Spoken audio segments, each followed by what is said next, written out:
How do you feel about 10-7, Coley? Same as last year, right? It was like 9-8. 10-7 would be a huge. I'm not. I have to hope. I'm a realist. I'm one of the few that doesn't predict 14-3. I'll take anything we can get, to be honest with you. I hope you're okay after the call. Like, I just feel like a lot of body parts were hurting. Want football. Yeah. Oh, I appreciate the call, Coley. Hope you have a great day. All right, Coley. All right, thank you. You too. I'm a Cubs fan. I'm a massive Cubs fan. Been a Cubs fan my whole life. Pretty cool. I got a funny story once. Let me tell the Pete Crow Armstrong story, and I'll give you a funny Cubs story. Do it. So PCA, who I think should be the MVP this year. That's just me talking as a Cubs fan. So here we go. He hits a double, moves to third on an out, and he's doing the thing where he's kind of dancing in between third and home. Mm-hmm. Thinks that the guy balks. He doesn't balk, doesn't score. This is there's the fight if you're watching this. And I just want to play you a little post game here from PCA, if you'll hit that. I saw 4 umpires miss a pretty obvious play. So they're out there every day just like we are. Their one job is to get calls right. And if they get it wrong, they're supposed to talk about it, figure it out, and get it right. And they didn't. Now, it's not to take away from what Eduardo was doing to us today, because he was all-star Eduardo Rodriguez, and he was nails. So when a guy is shoving it down your throat, pause. You got to find any way you can to make something happen, and that's exactly what I was just trying to do. And I executed. And it would have been nice if the umpires did the same. But, I get it from Alfonso's point of view at home plate. Tough to see with 2 people standing in front of you, and all you're trying to do is call the right pitch. But I don't know how you miss somebody starting their motion and then stopping it and stepping off. And I just don't know. So you'll have to talk to them. If I'm going to sit here and about all this stuff, like, I should have done better today. Shouldn't have punched out 3 times. Should have had better at-bats all series. I was pretty non-existent. So I think you guys just saw my frustrations from the last 3 days kind of come out. And I'm going to stick by it and say rightfully so, because, I didn't appreciate the other umpire coming up to me, and after Q had calmed the situation down, it's just, I think they find new ways to screw something up every day. So there you go. That's MVP talking right there. That's MVP. There you go. That's how an MVP talks, by the way. If it was a balk, if you ask me, it was a balk. Yeah. And not only that, the Cubs would have taken a 1-0 lead. Instead, Arizona scored a run in the bottom of the next half inning and then ended up losing the game. So that's what's up. That's what an MVP just says. MVP gets out and says stuff. I like that about our MVPs. PCA's parents are actors. Did you know that? Yeah, his mom is at Rookie of the Year. His mom's Rookie of the Year. His dad was in American Horror Story, Heroes, American Dreams. He went to Harvard Westlake in the Valley. This is local high school. Yeah. Yeah, you guys keep talking high schools, and I'm just staring with nothing to say. 'Cause the only high school I know is Mountain Pine, where I went. Are you in their Hall of Fame? There's a sign when you drive into my hometown that says population 772, Mountain Pine, Arkansas, home of Bobby Bones. That's cool. That's pretty dope. That's amazing. We had 40 kids in our graduating class. I don't even know that there's a Hall of Fame. 40? 40. Our high school reunions are not reunions from one class that graduated. It's a reunion of every year on this date. Anyone that's ever graduated goes back. Can come. Whoa, that's awesome. That's how small Mountain Pine, Arkansas is. You got to send them an X-ray machine. That's right. I did put that on because they have the plate that goes up. The plate goes up on the wall, and it says Bobby Bones X-ray room at the University of Arkansas. And I did say highlight or hero of Mountain Pine, Arkansas. By the way, according to the 2020 census, Mountain Pine's at 585. Yeah, we're going down. Wow. We're Fall Out Boy. We're going down. I appreciate everybody listening. I'm going to be here tomorrow. So it went fast, man. Good to see you, dude. It was great. Did it go fast or did it go slow? It went fast. When I come, be honest. Yeah, I'm no Seth. I get it. I'm no Seth Rollins. Well, I get it. I'm no Seth Rollins. Even I'm like, that's crazy. Seth gets to host the show. Yeah, but am I on the top 20 of guest hosts, even though it's probably like 6? It's funny you said that because I literally just sent Seth Rollins a text message like 4 minutes. That said what? He's no Seth Rollins. Just You're talking smack about Bobby to Seth? no. I on. was. His wife Becky Lynch is going to be the guest next week for No Contest Wrestling's 100th episode, and I was just sending him a note to tell her thank you. While I was here. I was doing a commercial break. You know, I don't know. It just feels like, somebody's cheating on me in the next room. Yeah. Like wait till I leave. Wait till I leave. Yeah. But I'll be here tomorrow as well. yes, sir. Chris, thanks. I know you won't be. Thanks, buddy. I won't be here, but great job, dude. Great to Me see and you, Bones. CJ, Me and you're a you. hero. And Del Tufo. Everybody watching, thank you so much. We'll see you tomorrow. I'm Bobby Bones. Peace. Did you know Skechers makes high-performance footwear for almost every sport you play? Here's what our athletes are saying. Hi, I'm pro basketball player OG Anunoby. I dominate in Skechers basketball. Skechers delivers championship-level performance. I'm WNBA star Jackie Young. Skechers keeps me quick, comfortable, and ready for anything. And you can get high-performance Skechers and hands-free slip-ins technology. Just step in and perform. I'm pro golfer Matt Fitzpatrick. I play in hands-free Skechers golf slip-ins. Find yours at a Skechers store, Skechers.com, or whatever high-performance sports shoes are sold. Rich Eisen here. Running a small business means every hire matters. A bad hire costs time and money, but the right one helps your business grow. The challenge? Finding that person without sorting through resumes. That's where LinkedIn Hiring Pro comes in. It screens candidates so you can focus on conversations with qualified talent. With Hiring Pro, you can hire with confidence and build the team you need. Join the 2.7 million small businesses using LinkedIn to hire. Get started by posting your job for free at linkedin.com/Eisen. Terms and conditions apply. The Pirates are gathering, and you're a pirate. Get your free tickets now. The Pirate Radio Football Kickoff Party is back. Thursday, September 10th at 7 p.m. at the Hilton Greenville. And this year, ECU legend and Super Bowl champion Linval Joseph returns to Greenville to help Pirate Nation kick off the 2026 football season.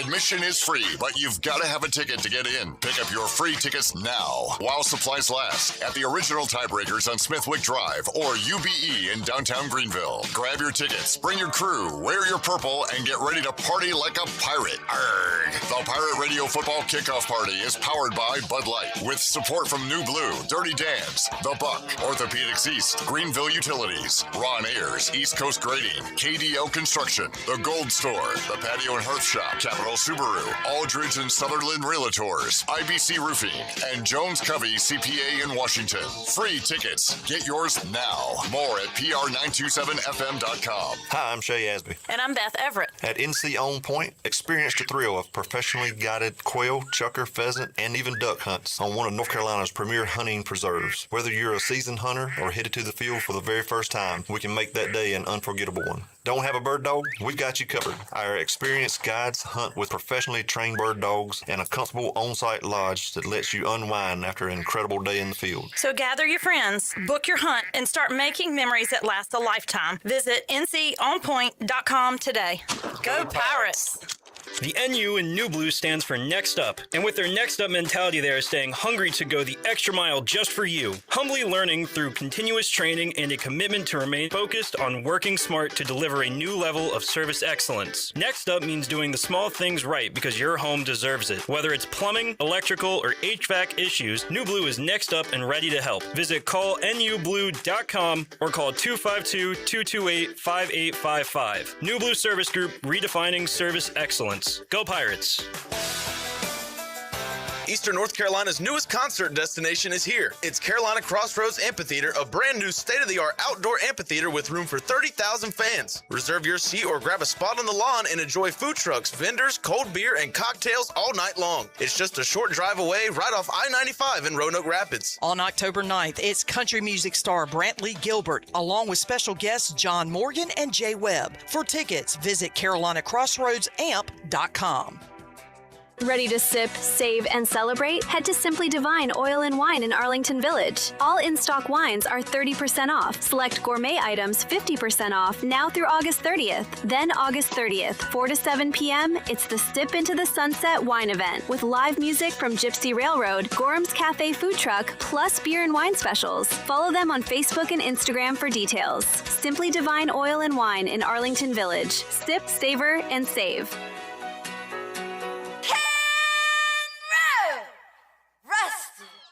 It's time to shack things up at Burrito Shack. Whether you're craving bold burritos, tasty tacos, or crispy nachos, they got the flavor you're looking for. Made from scratch, chef-inspired, fresh Mex cuisine, served up with a side of laid-back beach vibes. Fast, fresh, and totally delicious, Burrito Shack is where flavor meets the coast. Located in the Lowe's Food Shopping Center in Winterville. Quick, crafted, coastal. Burrito Shack. If you need an appliance fast, head to Appliances Superstore in Greenville. They have the largest selection of in-stock appliances in eastern North Carolina, including trusted brands like Speed Queen, so you can skip the wait and take home what you need today. Visit their new convenient location at 301 Plaza Drive and discover incredible savings on top brands. Visit their website, appliancessuperstore.com, and click the in-stock menu to shop the exact appliances they have ready today. Appliances Superstore. If it's in your home tomorrow, it's because it's in our store today. Go Pirates! This is Pirate Radio, WGHB Farmville, 1250 and 92.7 FM Greenville, WDLX Washington, 930 and 104.1 FM Washington. Can you be quiet, please? Thank you. Welcome to Pirate Radio Live. Big hell yeah right there, isn't it? How about that? How about them Pirates, baby? Hakeem Richmond hits the shot. What a shot! Unbelievable. What a shot, Jeffrey! Oh my God. Oh my God! My God! You know, we don't have any turds. You don't win with turds. I know no other way to put it. It kind of looks like a turd in a punch bowl. Tarp's off. There's local politics, bud. Grant with a shot at the buzzer. No good. And you can paint this one purple. They stand McClure at Williams Arena, Minji's Coliseum. Who is it cool for?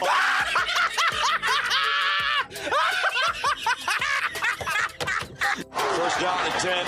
Johnson gets a shoulder square. Watch out! He's got getting away from the top speed. Touchdown! Here is that. Live from the First Flight Credit Union Studios in the heart of the Pirate Nation, here is your host, Clip Brock. Welcome in to a Thursday edition of Pirate Radio Live. Clip Brock here with you inside the First Flight Credit Union Studios on a Football Thursday edition of Pirate Radio Live. Folks, there are 20-some-odd games on tonight in college football as FCS season gets underway. FBS football gets underway with Week 0 coming up on Saturday. The Pirates get underway next Saturday when they take on Alabama, and we've got a lot to talk about when it comes to that matchup because we have a starting quarterback. Mitch Griffis has been named the starter. We will get Blake Harrell's comments on that and hear what he had to say. We'll hear what you had to say in our chat game because we are on YouTube for the next 3 hours. We're on Pirate Radio 92.7 FM in Greenville, 104.1 in Washington, 1250, 930, PR927FM.com, and also the Pirate Radio app powered by Carolina Caliber. Guests to get to on today's program coming up. Hour 1, Zach Kaplan, Big Ten Cappy. He is busy. Was at practice earlier. The press conference has high school football to cover tonight with some schedule changes. He dropped by the Pirate Radio studios earlier today. We'll run that interview and get his thoughts on Mitch Griffis being named the starter. Also, Mitchell-palooza. At Mitchell-palooza it is. Rajay Harris, our guy, will join us. We'll play some of the Julian Griffin and TJ Engelman comments from Media Day from Rajay. Talk ECU running backs. That was a question for Coach Harrell. A couple of questions on the running backs today that we'll hear from on our New Blue Pirate Report. Also, Hunter Bailey will give us an Appliances Superstore opponent preview for Charlotte. Also talk about a little bit of Wes Miller and Charlotte basketball as well. He's coming up later on in the show. Jeff Nadeau with a Week 0 preview. We'll see if he's got any picks for Carolina, TCU, or NC State, Virginia. And Brett Hickman is the coach at Anderson University. He's the assistant head coach. Anderson Division II taking on FCS. Furman tonight. Brett, a former assistant coach here at ECU. Furman's quarterback is Jake Garcia, former Pirate. You got Pirate connections everywhere. They'll be playing tonight on ESPN+. So we'll talk some FCS football, some ECU football, and more with Brett Hickman.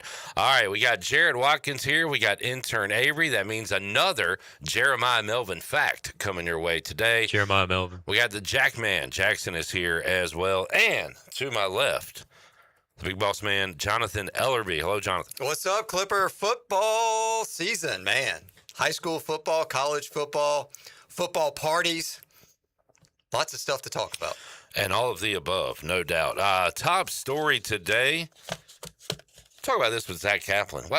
Why Pete Thamel? Why did this get leaked to Pete Thamel? I can tell you why. Why?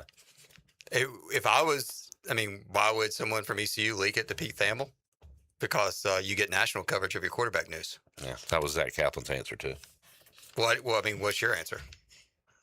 I don't have an answer. That's why I asked the question. Yeah. Why Adam Schefter why Jay Glazer? Why not local, folks? Yeah, why not? Why not stay local is what I say. Why not Tony Dunn? Exactly. But Pete Thamel tweeting out that Mitch Griffis will be the starter per sources. Who's the sources? Name your sources. Blake Harrell came out couple hours after that tweet and talked about it today with Mitch Griffis. Let's start there on our New Blue Pirate Report. Cut to Jared as he talked about Mitch Griffis named the starting quarterback at East Carolina. Yeah, I think as you get closer to game day, you have some great competitions. We're very fortunate within our football program to have a lot of competition within our team. And we talk in here all the time about it's going to take everybody in our locker room to get it done and win football games. And I truly believe that. And we're fortunate enough to have some depth on both sides of the football. But at some point in time, you got to start pushing a guy for more reps of the ones or more reps of whatever group, whatever package he may be a part of, so he gets comfortable with that.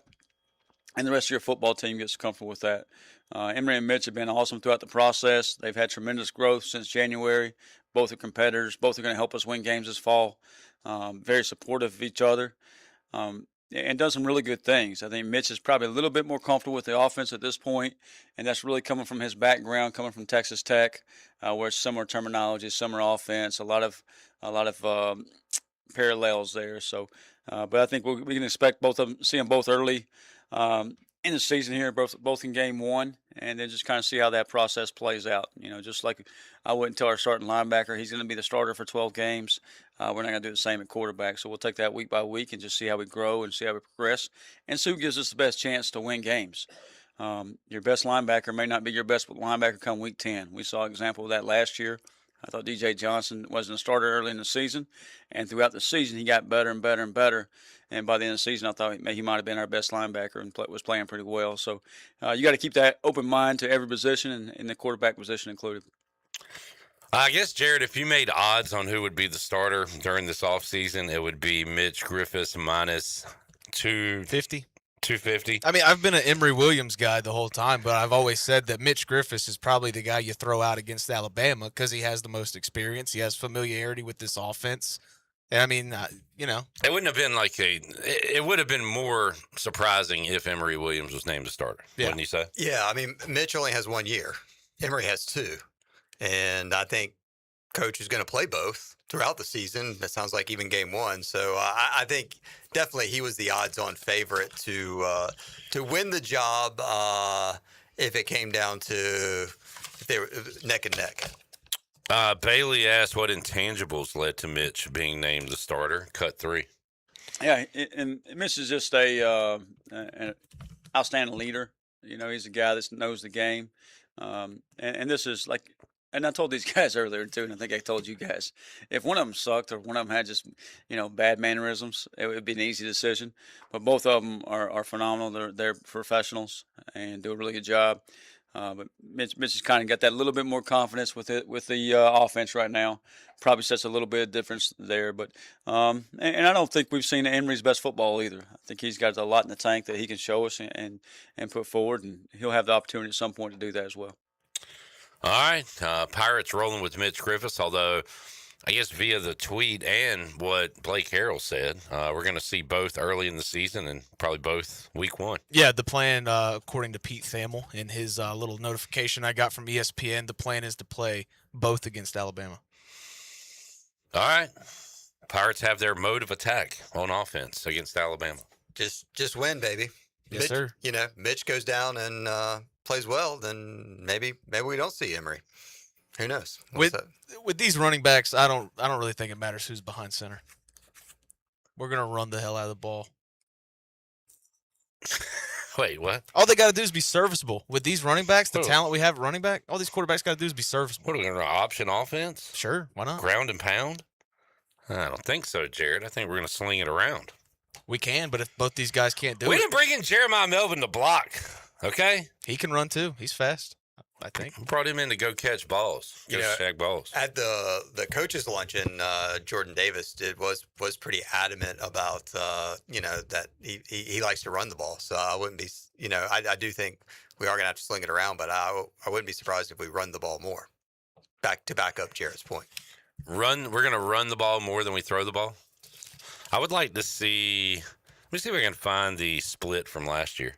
How do you find such a stat to consider? I would look up pass attempts versus rush attempts. That's where I would start. It's a statistic you can look at. Just out of curiosity, because what are you going to guess? The percentages were from last year with I'm gonna say JDB. We ran a little more than we threw. I'm gonna say 55 throw, 45 run. You're saying more throw than run. It's going to take me a minute so we can move on to a new topic, including the Pirate Radio Football Kickoff Party, Ellery. Yes, free tickets to the Pirate Radio Football Kickoff Party are available now at UBE, our neighbor here in downtown Greenville. They're also available at the original Tiebreakers on Smithwick Drive. So all you got to do is pop into one of those spots and request your free tickets while supplies last. So you want to go ahead and get there. 2 weeks from today is when the party is, September 10th.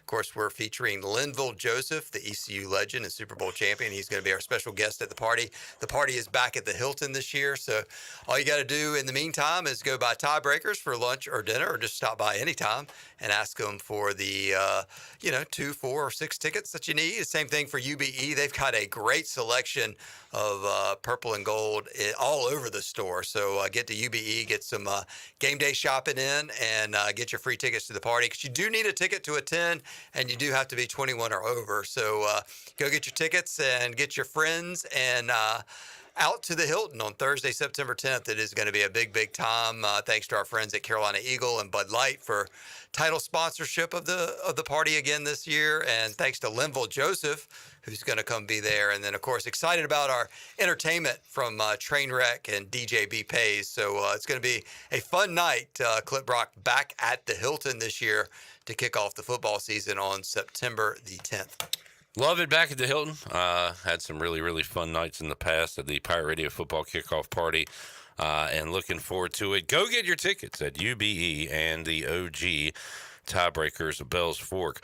I've got 440 combined pass attempts from Caden Hauser, Chaston Ditta, Mike Wright, and Ryan Levy.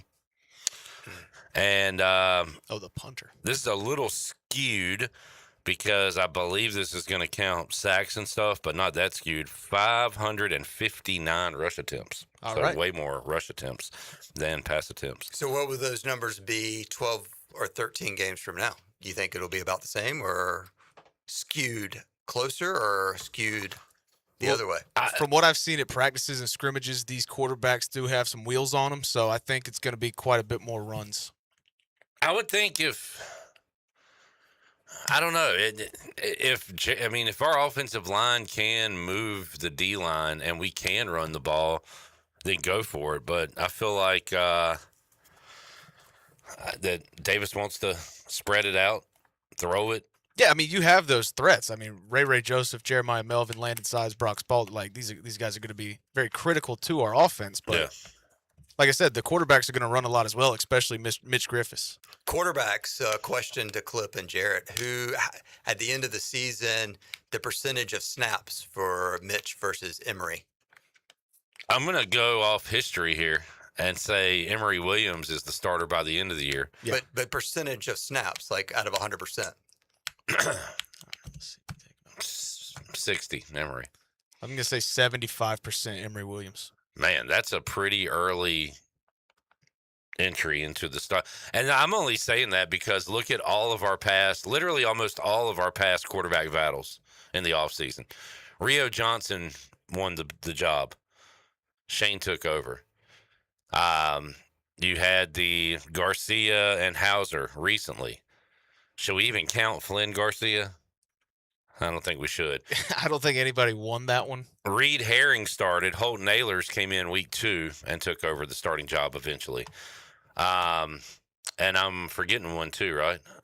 So every time we have named a starter, it has not worked out. It has gone the other way. So just judging off Pirate history, give me Emory Williams to have more snaps. And that's all those scenarios were really based on healthy quarterbacks. It wasn't like one went down with injury and then someone else played. So that's what I was at. Assuming that they're both healthy. You guys are leaning heavy that it's going to be Emory Williams this year to be the QB at ECU when it's all said and done. Jamie says, I don't know. I get nervous when I hear any team playing 2 quarterbacks at any level. Look, if we had a guy, we wouldn't be talking about this. Do you think in this day and age you can? I mean, like in our situation that if one of them was good enough, yeah. I mean, it's not like an Arch Manning situation at Texas. If we had Caden Hauser back, yeah, there wouldn't be a competition. Right. And it's not like we're going to play 2 quarterbacks the whole season. Like eventually somebody's going to solidify themselves. Yeah. And it was Mitch Griffis to do them.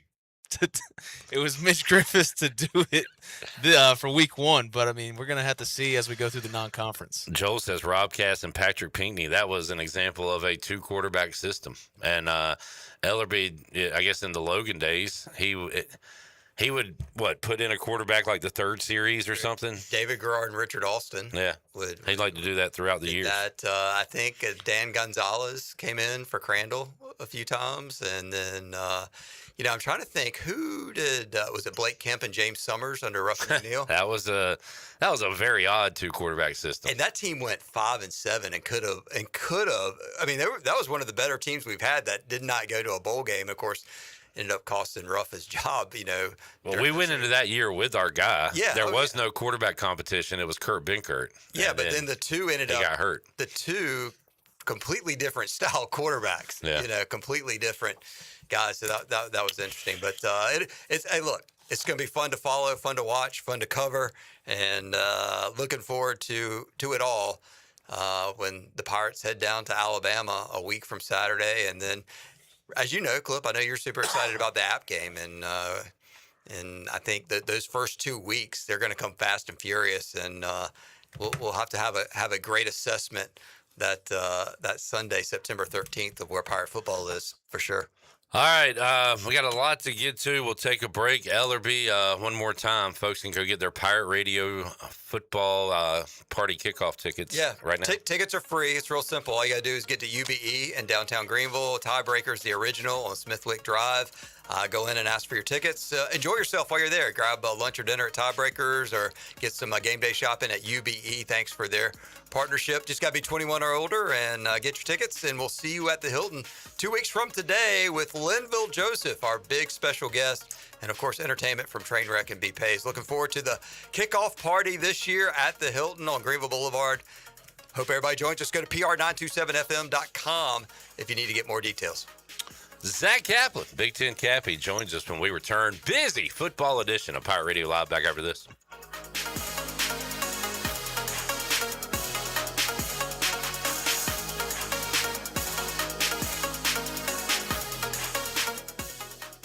Hey, Pirate fans, I know you'd do anything for a win on game day and an ice-cold Bud Light. Because whether you're tailgating in the parking lot or parked on the couch, sitting on your lucky stool at the bar, or standing in the fan section all game long, the clean, crisp taste of Bud Light turns a win into a win-win. A win isn't a win without the clean, crisp taste of Bud Light. And there's nothing easier to enjoy than that. Bud Light, easy to drink, easy to enjoy. Enjoy responsibly. Anheuser-Busch, Bud Light Beer, St. Louis, Missouri. Proudly distributed locally by Carolina Eagle Distributing since 1989. If you're looking for a delicious home-cooked country breakfast or lunch, look no further than CD's Grill. CD's Grill in Winterville has the best country cooking around. Start your day with CD's mouth-watering homemade cheese biscuits, eggs cooked to order, and pancakes so big and fluffy there's no way you leave hungry. Open Monday through Friday from 5:30 a.m. until 2 p.m. and Saturday from 5:30 to 11 a.m. CD's has lunch specials and an all-you-can-eat salad bar. Stop by, say hey to owner Jason Brown and the CD's crew. CD's Grill, 111 West Fire Tower Road in Winterville. CD's Grill, the best country cooking around.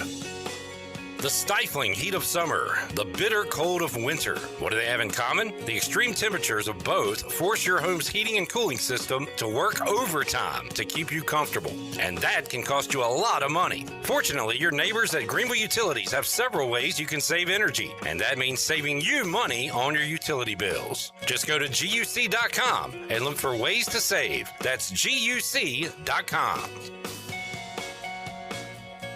Switching is easy. We do it all the time. We switch on the lights. We switch TV channels. Some of us switch partners while square dancing. Well, that's a stretch. But what's not a stretch is how you can switch and save with State Farm. In fact, this is State Farm agent Timothy Sawyer right here in Greenville. We can switch your auto and home insurance so you can start saving today. My team and I are ready to welcome you to the State Farm neighborhood. With Timothy Sawyer State Farm, it's easy to switch and save. Just give us a call, 493-0002. Like a good neighbor, State Farm is the there. The very best bagels in Greenville are at Bagel Man. Bagel Man is open every day for breakfast, lunch, and dinner. If you're on the go, place your order ahead of time online at ncbagelman.com. Start your day with a breakfast sandwich or for lunch. Try a tuna melt, pastrami sandwich, panini, or specialty wrap. And everyone loves Bagel Man's fresh-made desserts and pastries. Bagel Man is where Pirate Nation fuels up for game day or any day. Bagel Man, 1904 Fire Tower Road in Greenville. And stay tuned for the new Bagel Man location opening soon. Go Pirates! Recalculating. You are now in the middle of nowhere. Well, not exactly. Welcome to Martin County, the middle of nowhere, but the center of everything. Just 80 miles from the Outer Banks, 90 from Raleigh, and less than 30 minutes from East Carolina University and the Pamlico River. Kayak the Roanoke River, dance in downtown Williamston, or just watch horses do their thing in farm life. So yeah, you could stay stressed, or you have arrived at peace. Martin County, get lost in the best way. Doug Henry of Greenville is looking for your trade-in and your business. Doug Henry of Greenville is right on the corner of Greenville Boulevard and Memorial, and always right on the price and looking to beat every offer out there. Just bring it in and you won't be disappointed. Doug Henry of Greenville has over 300 vehicles to choose from and brand new inventory arriving daily. And you can always check them out online at DougHenryGreenville.com. Doug Henry, right on the corner and right on the price. Planning a special event, whether it's a baby shower, bridal luncheon, birthday party, or even a tailgate at Clark LeClaire Stadium, Chicken Salad Chick has you covered. Their fan favorite mini croissant platters is just one of many options to choose from, perfect for any occasion. With a variety of chicken salad flavors, there's something for everyone to enjoy. Let us do the work while you enjoy the event. Delicious, fresh, and served with a smile. Chicken Salad Chick Catering. Make every event memorable. Visit chickensaladchick.com to place your catering order. Just remember, you pick it up and we'll have it ready to go. Chicken Salad Chick, where every event is a little bit tastier. This is ECU head baseball coach Cliff Godwin, and you're listening to Pirate Radio, the voice of the Pirate Nation.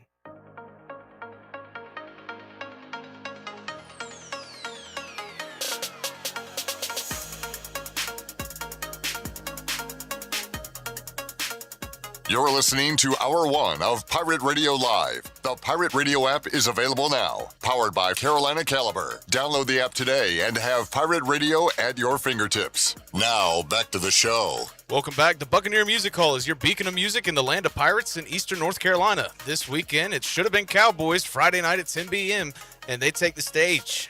Pirate fans, mark your calendar. September 10th, the Buccaneer Music Hall is the official after party for the Pirate Radio Football Kickoff Party. Great music, cold drinks, pirate country. We'll see you at the Buck. Now let's head back into PRL. Here's Clip. All right, I might buck it up this weekend and watch some Week 0 football. It is here, high school football and Pirate football coming up next week, Week 1, as they'll take on the Alabama Crimson Tide. We touched on it all earlier today when Zach Kaplan dropped by the Pirate Radio studios. Let's hear from Big Ten Cappy. All right. Zach Kaplan joining us. Do you need a therapeutic back pillow, or are you good? No, I'm set. All right, good to hear. Welcome in, Zach. Hey, Clip.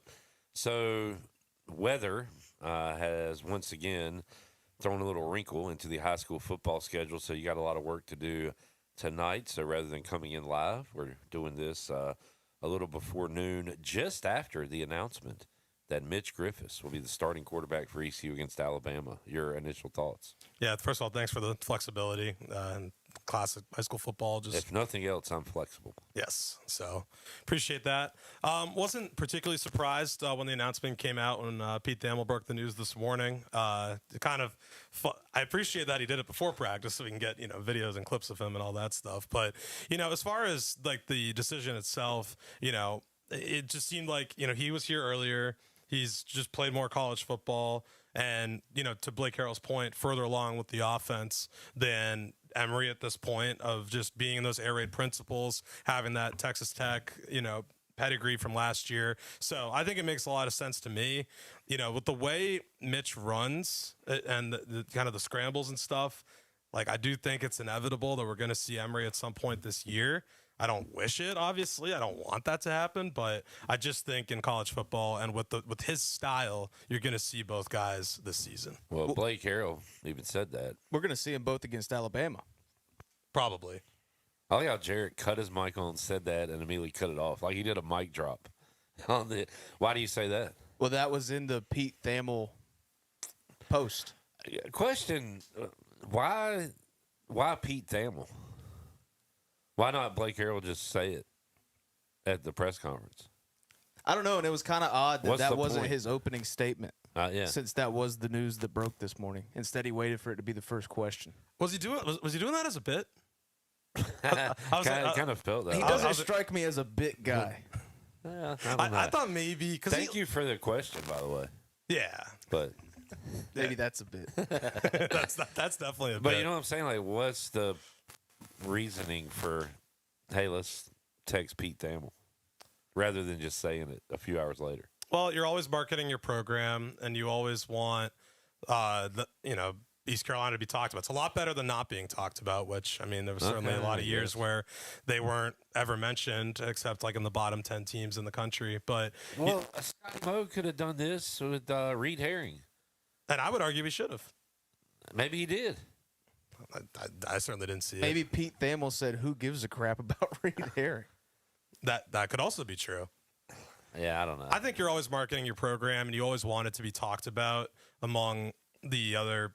And I feel like it's keeping up with the Joneses. The other top G6 programs are doing it. Memphis' starting quarterback came out today. I think Thamel did the same thing for South Florida and Van Buren. Not to be confused with the Van Buren boys. He's one of the Van Buren boys. But, it's I can't wait for that week. We're going to make so many jokes. But, like it is something that the other like top G6 schools are doing. So we're just joining the crowd. In many ways, yes. All right. I will say this, like, the way the internet reacted to finding out Jake Garcia was still playing football and starting at Furman, I've already seen that from Wake Forest fans today when they saw the news that Mitch Griffis was starting. But one, how is he still playing? Two, I mean, a lot of people say he was a bad quarterback there. That was a long time ago, but I just found that funny. In a different offense too, where that was a much more timing based offense. This is hey, let's get guys out in space and sling it. That was more talking mesh routes, like kind of things you had to be precise on. Whereas this is more like he's going to sling it and then take off and run. So I do think this style of offense fits him more. I'll also say, Clip, like the reaction that I saw too was people rooting for him to do well here, which I thought was interesting because that's not always the case. You think about how do Duke fans feel about Darian Mensah in Miami, and that's a different situation. But people are still rooting for him from both of those fan bases. And that's not lost on me. A bad algorithm, I guess. I just saw people laughing. I think I'm on the negative side of social media. I need to somehow get back on the positive side. Well, I'll put on the cape and give you a pessimist take that he also, in this opener, he's got to prove that he can do it against Power 4 competition because that was the big issue at Wake Forest and at Texas Tech was,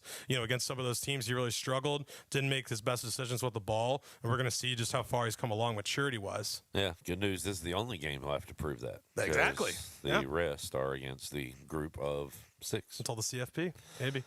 Until the CFP. Zach Kaplan joining us as we are a week and a couple of days away from the start of the East Carolina football season, and Zach, we did some media day superlatives.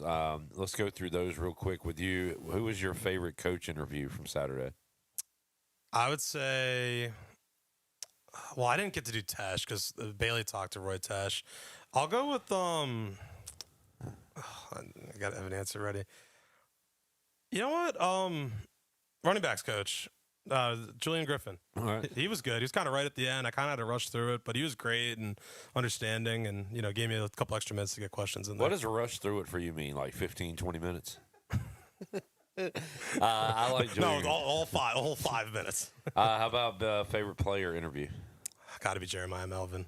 And I'm not doing it for the bit. Like he He's actually was a great. fun guy, right? Like I'm dead serious. Yeah, he was great. We're standing out at practice. Me and Zach are getting video of the offensive players, and Jeremiah Melvin comes up and says, "What's up, man?"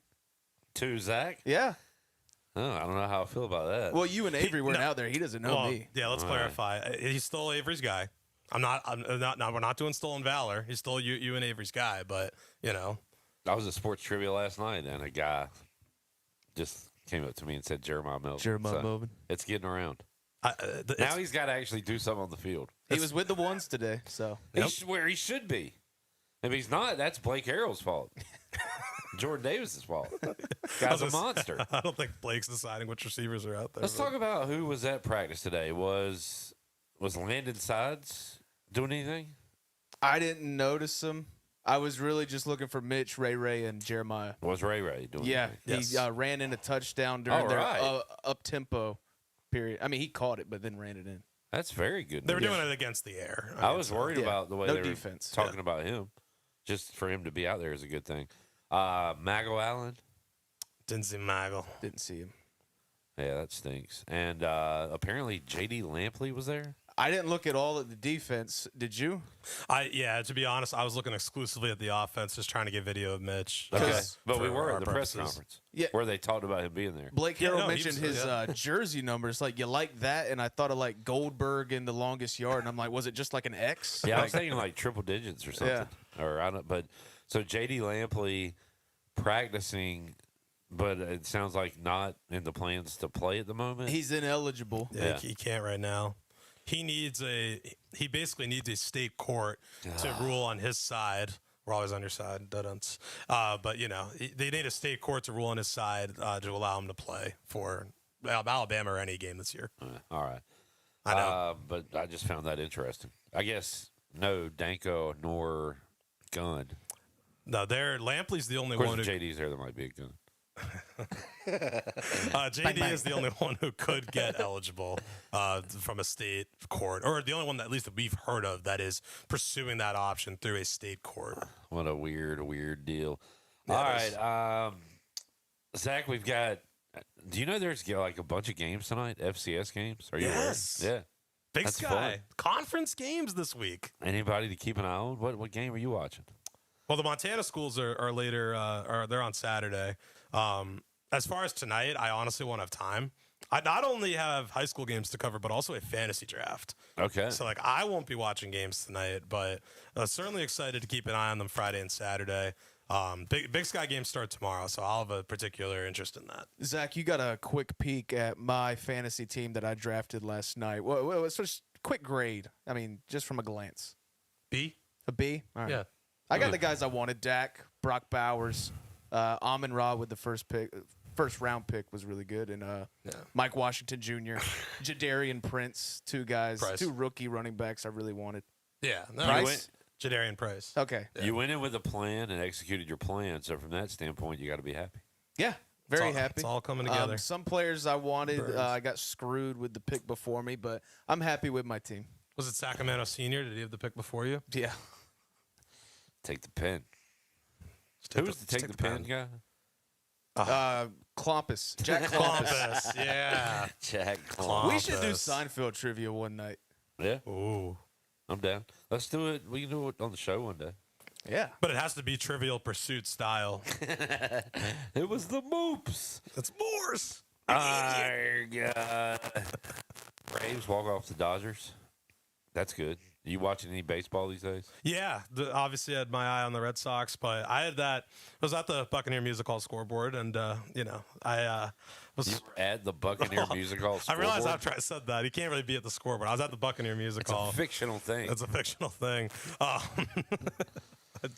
I'm derailing the segment here, but no, I had the Red Sox on one TV, and we've had Braves Dodgers on the other one. So that was quite the series. I mean, I feel like the Braves really pulled. It's still going.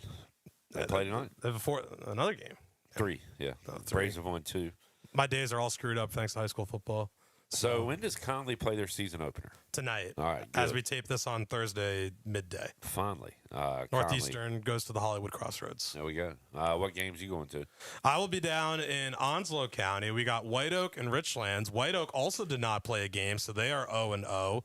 Richlands won it on a throwback screen against their rivals, Southwest Onslow. So that was fun to see. That field was like straight mud, by the way, like classic, like old movie. And then the big game, Jacksonville and Northside Jacksonville, kind of a who's the real alpha in the city type game tonight. Who is Richlands associated with? What football player? He was a number 1 overall pick in the NFL draft. I had a bad night at sports trivia, so I'm did. rolling it right into Chandler this was segment. legitimately mad at you, by the way. Oh, I was legitimately mad. Super Mario Williams. Is he from Richlands? Richlands, yep. I should know that. People are going to call me a non-ball knower now, so that's not good. Well, but since you don't know ball, let me ask you about some games coming up on Saturday. Carolina, TCU. What's going to happen in that game? Two programs with a lot of issues off the field. We nearly had a Gilbert Arenas, Javaris Crittenton situation with TCU there. And Carolina, There's a reference. Obviously with Lombardi and now with Belichick's son, who I hope is okay. But, I mean, we're not getting a lot of answers. I gotta say TCU has less issues. They're also they also banned a newspaper in Fort Worth from covering the team. So, oh, really? Yeah. So it's been like on field and off field at TCU, but they're still less of a dumpster fire than Carolina. So I do think TCU wins comfortably. What happened with the paper? So they apparently some of their reporting was inaccurate about said altercation between receiver and DB. One of them ended up in the hospital. Like, so it was like a pretty serious like fight. And TCU, as a private school, did not appreciate the reporting and some of the, I guess, inaccuracies with it from the Fort Worth Star-Telegram. And so they're still flying. It's kind of a standoff right now. They still flew to Dublin, like with their beat people, but they're allowed in Ireland. But how much access are they going to be allowed? Probably zero. Post game. You think zero? Yeah. I don't know how that works. Bit of a mess. Yeah, I guess they control like credentials and stuff, right? Like for home games, at least. Yeah. For home games, yeah, that's a good point. Buy tickets to home games and then do credentials for away games through the other program. Now, in theory, you could do that, but that's. But it still don't get you in the press conference. Yeah. Hey, watch it on YouTube. Sure, that's fine. But you can't ask questions. What do you think if Bill Belichick's defense struggles? What do you think he screams that could help? Serenity now? I was thinking, give me back my son. Give me back my son. Newman! But we don't have that sound effect ready. State right. taking on Virginia. Big game. Yeah. What happens in Charlottesville? State upsets them. Calling for it. Okay. I'm with you. I think the world is going to find out just how good CJ Bailey is. And not a huge upset, but they are an underdog. So, yeah, I'll give you that. And Virginia has, 80 people on the injury report? Yeah, it's a whole – Blake Harrell did make a joke about it. I mean, it's a whole laundry list of people. I didn't even know what he was referencing there. So, I did see, like, a state injury report. By the way, are teams putting out injury reports this year? Mandated by conferences. The ACC at least does in the context of this game. Interesting. They have I to guess do it. Tyreek Copper will not be playing. Yeah, that's too bad. I need to ask Terrence about that a little bit. But for those who were wondering, Tyreek is listed as out. They were, as far as I know, going to burn his red shirt. So I don't know what. There are no red shirts. Well, that's a good point. 5 to 5, play 5, right? But they were ready to play him as a true freshman, is my understanding. That's something we're gonna have to get used to, though, Zach. Like the 5 to play 5. And I'm going to make that mistake at least 3 more times where I say, burn red shirt. There is no red shirt. And now there's no freshman, sophomore, junior, senior. It's just first year, second year, third year, fourth year, fifth year. And you know what? That makes it kind of easy to know how much time a guy has left. So yeah, I like that move, actually. I like the 5 year. I didn't think about it till you said it, but no, it actually does make it like when we put on, our graphics for our newscasts, like 3rd year, 4th year guy, it's like, okay, well, he has 2 more or 1 more left. I'm not joking when I say that after COVID, I stopped even looking at who was a freshman, sophomore, junior, senior. I'm not like, I just gave up on it because even seniors would have another year, or right. Juniors wouldn't have. Like, it was crazy. No, and the rules kept changing. Yeah. So even when you felt like you had an understanding, you didn't. Yeah. And they could change again, but to list it by year, I'm with you, is like way easier to keep track of. All right. Anything else before we get out of here? We'll let you run. No, Jared, good luck in your fantasy season. And we'll see what happens with the Pirates in Alabama. But hard to believe we'll be talking this time next week. It'll be game week. I was ready to have college football back on the TV. It'll be exciting. I'll have Daytona under the lights Saturday, too. So, I mean, a little side TV. And I heard, do you have a 4 TV setup or 5? Are you adding a 5th? Yeah. Well, I mean, last year we had like 7. What One happened? got taken because apparently it was his TV. But oh, come on. Yeah. What, did you steal it from him? He lived there before I did and just left it, and then 7 months later, it's just gone. At what point does that become like well, that possession, TV was squatting at your house? Yeah. Right. Squatters' rights. Yeah. Yeah, I thought we should have been able to keep it, but apparently you know he what? You bought should it. take him to court. You'll be behind a lot of college football players. But maybe you'll need a temporary restraining order, but I think you can get one. I'll also say just a quick shout out. We are doing Touchdown Friday on a Thursday for Channel 9. So if you're seeing this on Thursday, tune in at 11 o'clock with Brian Bailey's Touchdown Thursday. And if you're seeing this on Friday, can people catch it online somewhere? Yes, they can. So yeah, if you're tuning in Friday night, confused where it is, it'll be on our website. You can check it out. Zach, thanks for coming in, man. Thanks, Clip. The segment's done and dusted. D&D, there is Zach Kaplan joining us. Appreciate him coming by the studio on a busy day today. We'll take a break, come back. When we return, we'll talk to our guy, Rajay Harris. Got that on the way. Pirate Radio Live on a Thursday after this.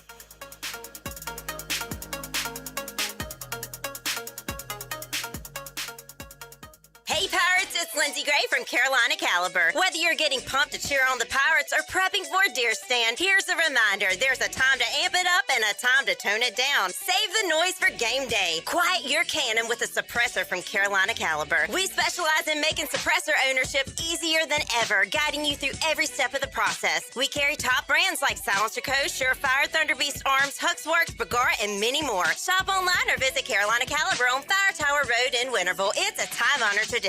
Hello, Pirate fans. Jeff Stein coming at you from Brown & Wood Buick GMC. For Buick, we've got Envistas at 0.9 with $1,000 purchase allowance. Encore GX 0.9 with $2,250 in purchase allowance. Envision also with 0.9 with $1,750 in purchase allowance. And Enclave 0.9 with $750 in purchase allowance. Only at Brown & Wood Buick GMC, home of the lifetime powertrain warranty. We've got 4 brands, 3 generations, 2 rooftops, and 1 goal to make sure you leave a happy customer. The convenience of Pitt Greenville Airport is closer than you think, right outside your front door. With service from American Airlines, you're now connected to destinations around the world, all from PGV. Skip the long lines. Avoid the congestion of larger airports. Fly local and enjoy a faster, easier travel experience. Whether it's business or your next getaway, Pitt Greenville Airport gets you there with ease. Start your journey today at flypgv.com or AA.com. Pitt Greenville Airport. Fast, convenient, and close to home. Where the Pirates fly. Close your eyes and picture this. Sizzling fajitas hitting the table, fresh seafood bursting with flavor, and a handcrafted margarita waiting in your hand. That's the experience waiting for you at La Tavara Mexican Kitchen and Seafood on 10th Street in Greenville. From brunch with friends to a quick lunch break, La Tavara brings the taste of the coast and the heart of Mexico together in every bite. So when you're hungry for something fresh and unforgettable, make it La Tavara Mexican Kitchen and Seafood, 10th Street in Greenville, or online at latavara.com.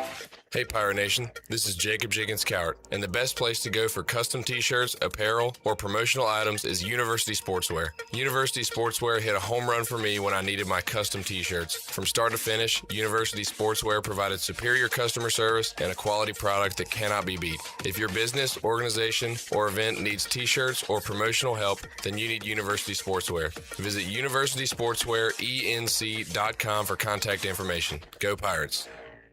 UBE and PirateWear.com are proud to offer the Pirate Nation its largest inventory of ECU merchandise and tailgate supplies ever. UBE has the best prices in town, so that makes UBE your one-stop shop for all things ECU. UBE does daily restocks of Champion, Adidas, and Under Armour. Don't forget to bring your young Pirates to plunder the Crow's Nest, which is the only kids store dedicated to ECU. Plenty of free parking in downtown Greenville. Visit them online at PirateWear.com. Go Pirates!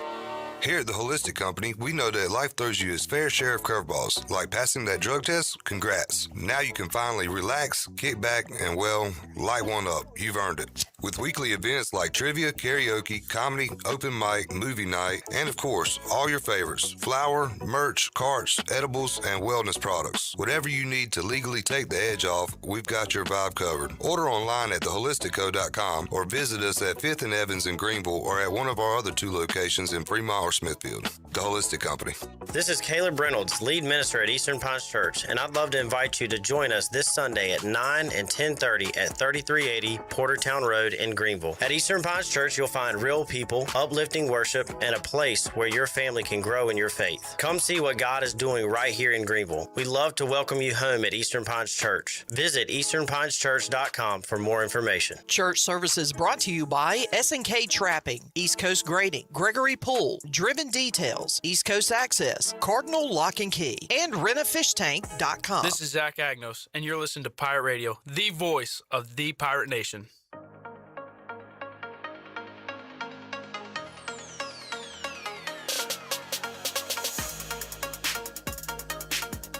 You're listening to Hour 1 of Pirate Radio Live. The Pirate Radio app is available now. Powered by Carolina Caliber. Download the app today and have Pirate Radio at your fingertips. Now, back to the show. Welcome back. Is your office printer on the fritz? Don't wait days for repair. Contact the professionals at CopyPro, where they promise fast 3-hour service on all your office printing devices. Contact CopyPro today for a free office printing analysis to help you cut costs and boost efficiency.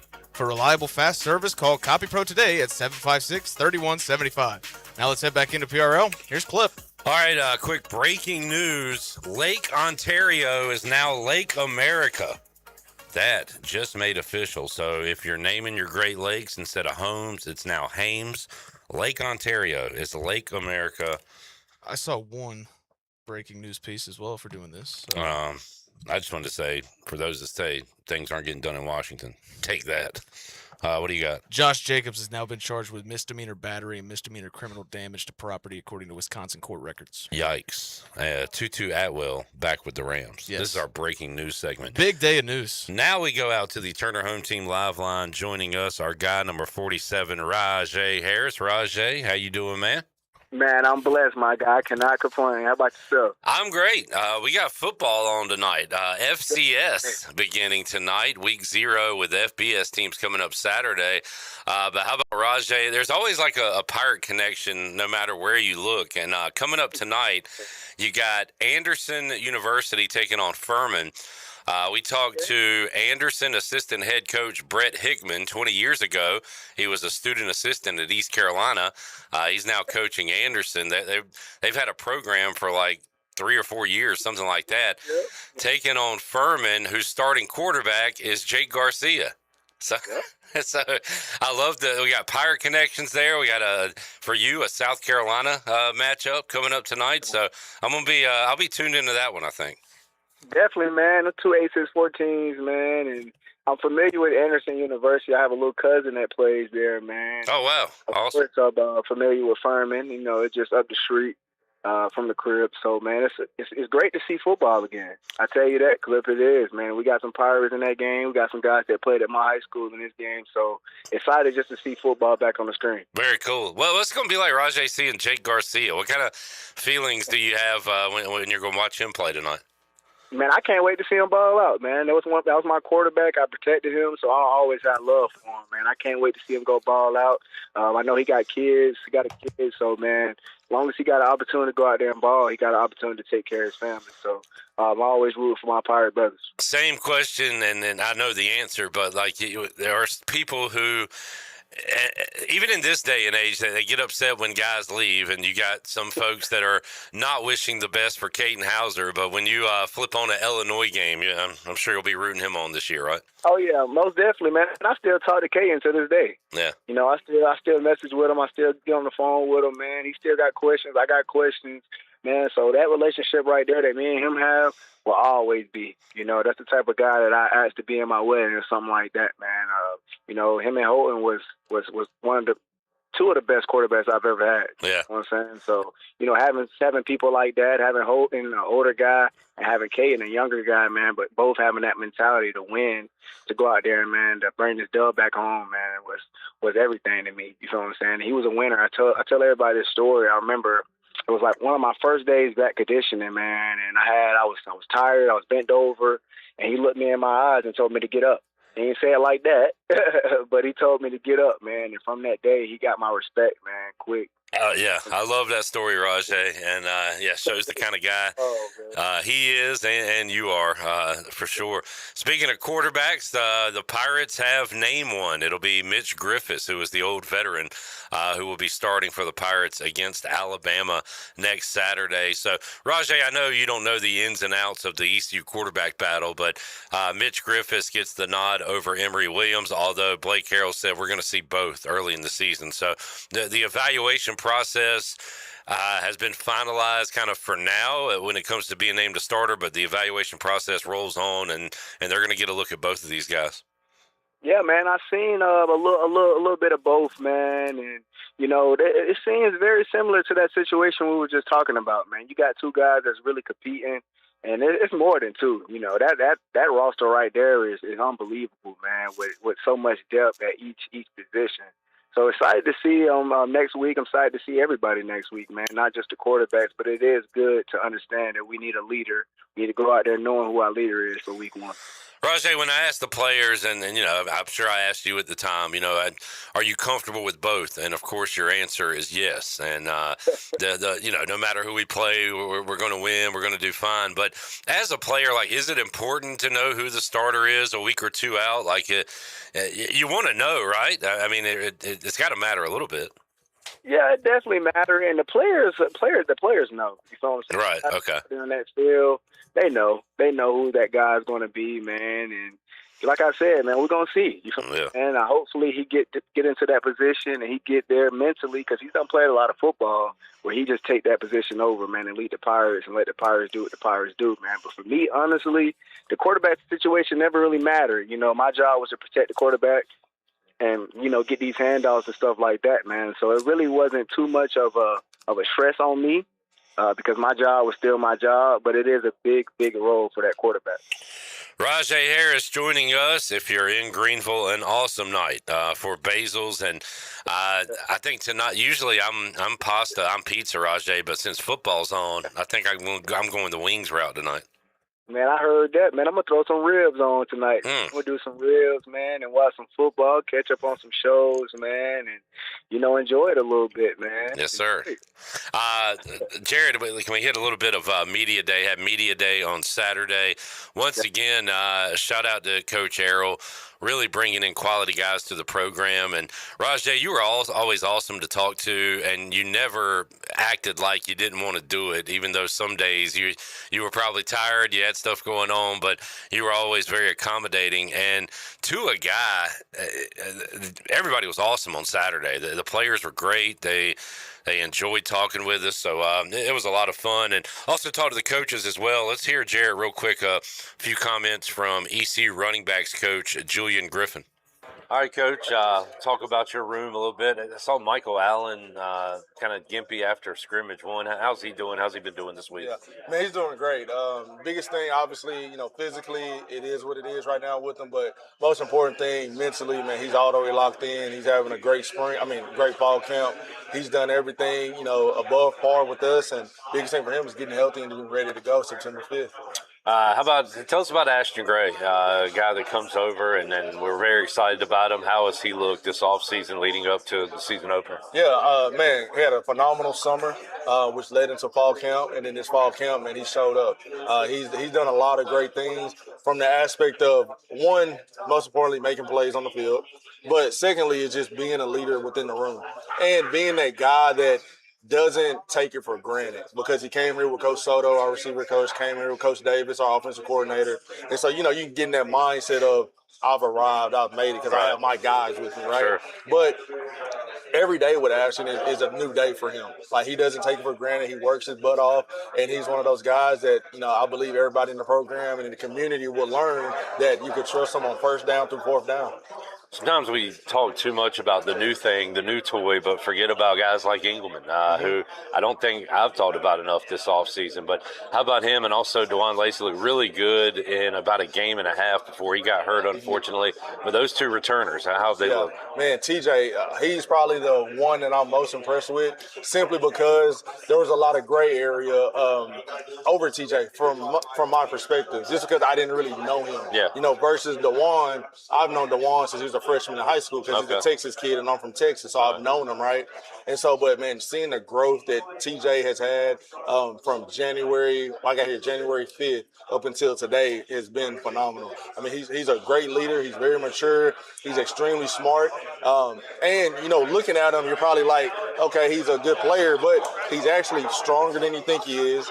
He's faster than you think he is. And at the end of the day, like, he's better than people want to give him credit for. And I'm really happy to have him. And obviously with Dewan, I know the injury happened last year. And so with him battling back and doing his rehabs and doing everything, the way it's supposed to be done, I think he'll be ready to play for us this fall for sure. Awesome. Julian Griffin talking about the talented running back room, Rajay, and Michael Allen, I think it was like a hammy deal in scrimmage one, and not sure, how he's doing as far as, being a full go against Alabama. Today, Blake Harrell, when asked about the running backs, highlighted Ashton Gray and TJ Engelman, I believe. So, but how about after hearing that, Rajay? Again, this is a very talented running back room.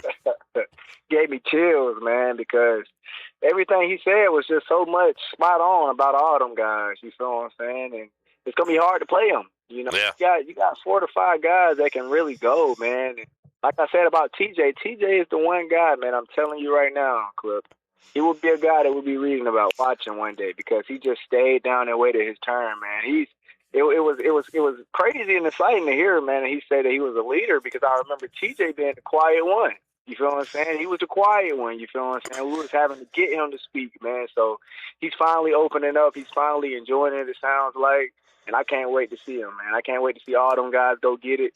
But TJ for sure. Man, and I'm glad you said that, Rajay. Let's hear a little bit of my chat with TJ Engelman from Saturday. Hey, cool. TJ talked to Coach Julian. He said that, you might not look like the biggest guy, but you're strong. You might not look like the fastest, but you can blaze.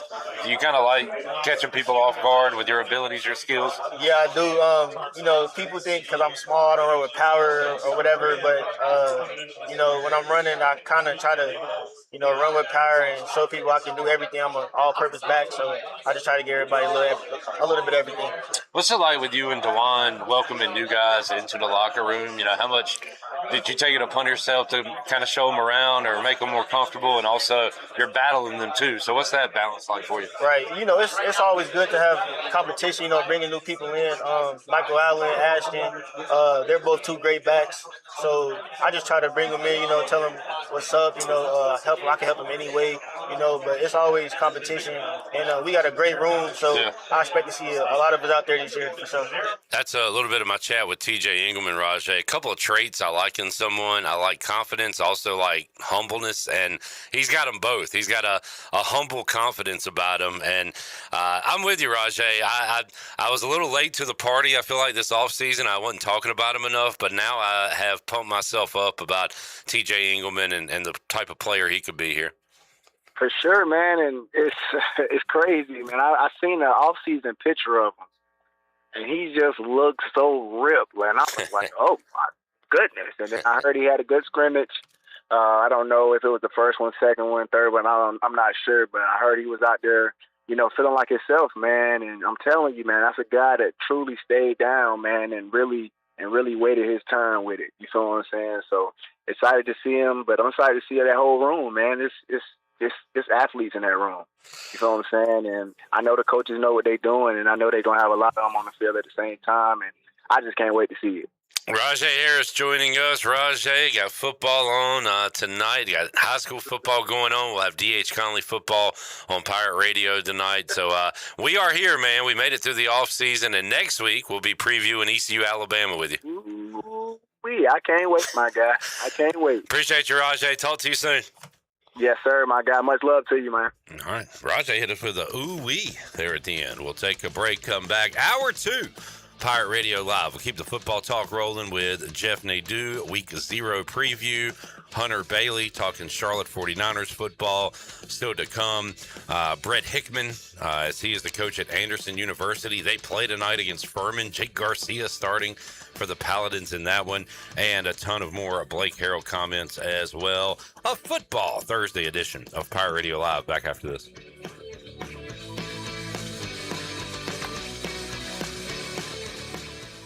The pirates are gathering, and you're a pirate. Get your free tickets now. The Pirate Radio Football Kickoff Party is back. Thursday, September 10th at 7 p.m. at the Hilton Greenville. And this year, ECU legend and Super Bowl champion Linval Joseph returns to Greenville to help Pirate Nation kick off the 2026 football season. Admission is free, but you've got to have a ticket to get in. Pick up your free tickets now while supplies last at the original Tiebreakers on Smithwick Drive or UBE in downtown Greenville. Grab your tickets. Bring your crew, wear your purple, and get ready to party like a pirate. Arrgh. The Pirate Radio Football Kickoff Party is powered by Bud Light with support from New Blue, Dirty Dan's, The Buck, Orthopedics East, Greenville Utilities, Ron Ayers, East Coast Grading, KDL Construction, The Gold Store, The Patio and Hearth Shop, Capital Subaru, Aldridge and Sutherland Realtors, IBC Roofing, and Jones Covey CPA in Washington. Free tickets. Get yours now. More at pr927fm.com. Hey, Pirate Nation. I'm Hudson. I'm Coleman. I'm Tolly. And we are the Spain family. For 3 generations, we've been building homes across eastern North Carolina. Today, Spain Family Builders specializes in custom homes, move-in-ready homes, neighborhoods, and apartment communities. Because we're not just building homes. We're building the communities we call home. Spain Family Builders. Building homes for generations. Visit SpainsBuildNC.com. Go Pirates! Bring the taste of New England to your table at Basil's. Try the crispy clam fritters, fresh Cape Cod chopped salad, classic linguine with clam sauce, or the savory Clams Casino pizza. Every dish is packed with bold coastal flavor and made fresh just for you. Pair it with your favorite beer, wine, or one of Basil's handcrafted cocktails. Eat local, drink local. Basil's on Fire Tower Road in Greenville. Pirates supporting pirates. Michaels & Gakwe Cosmetic and Family Dentistry has been Greenville's premier dental practice for over 40 years. I am Dr. Chris Gakwe, and our mission at Michaels & Gakwe is to provide exceptional dental care with compassion, integrity, and innovation, ensuring every patient leaves with a healthy, confident smile. Doctors Michaels & Gakwe are committed to providing an outstanding patient experience with every visit. Not only do we offer all your dental needs under one roof, in most cases, we can take care of those needs on the same day. Bring your smile to us at Michaels & Gakwe Cosmetic and Family Dentistry. CopyPro, the professional office systems people, have been serving Eastern North Carolina since 1971. From Greenville to Wilmington, businesses trust CopyPro for reliable technology, award-winning service, and top brands like Konica Minolta and Ricoh. Need multi-function printers, document management, or network solutions? CopyPro delivers powerful tools backed by certified technicians and a team dedicated to your success. CopyPro, professional people, professional systems, powerful results. Visit copypro.net or call 756-3175 today. Get ready, Greenville. Free Boot Friday is back. Presented by Brightspeed. And only in downtown Greenville. Join us as we kick off the season September 11th. Enjoy the cool beach tunes from the Embers from 5:30 to 8:30 at the 5 Points Plaza. And we'll have plenty of ice-cold beer, wine, and seltzers from Carolina Eagle. Sup Crushes from Crush Distillery. The New Look Kids Zone. And local food trucks. Come celebrate the start of football season with us in downtown Greenville with Free Boot Friday. For more information, follow the Downtown Greenville Partnership on Facebook and Instagram. Chico's Mexican Restaurant in downtown Greenville is the perfect place to get all your amigos together for some Mexican food, fun, and football. Chico's has been a game day tradition for Pirate football fans since 1983. Whether the game is home or away, make it a Chico's Day for some great specials and the best chips and salsa in town. Chico's Mexican Restaurant in downtown Greenville and online at chicosrestaurant.com. Go Pirates! This is Pirate Radio, WGHB Farmville, 1250 at 92.7 FM Greenville, WDLX Washington, 930 at 104.1 FM Washington.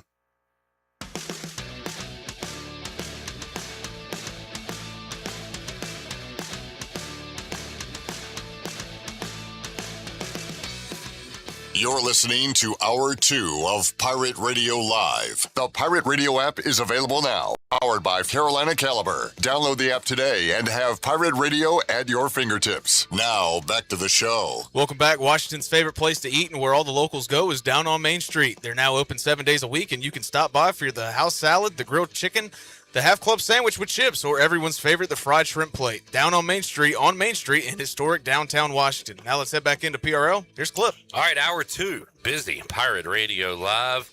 We got Jared Watkins. We got intern Avery. We'll have our Jeremiah Melvin fact coming up later on in today's show. Also, the Jackman Jackson is here, who has a Mac pick, and we'll talk about that with Jeff Nadeau, who joins us on the Turner Home Team Live line.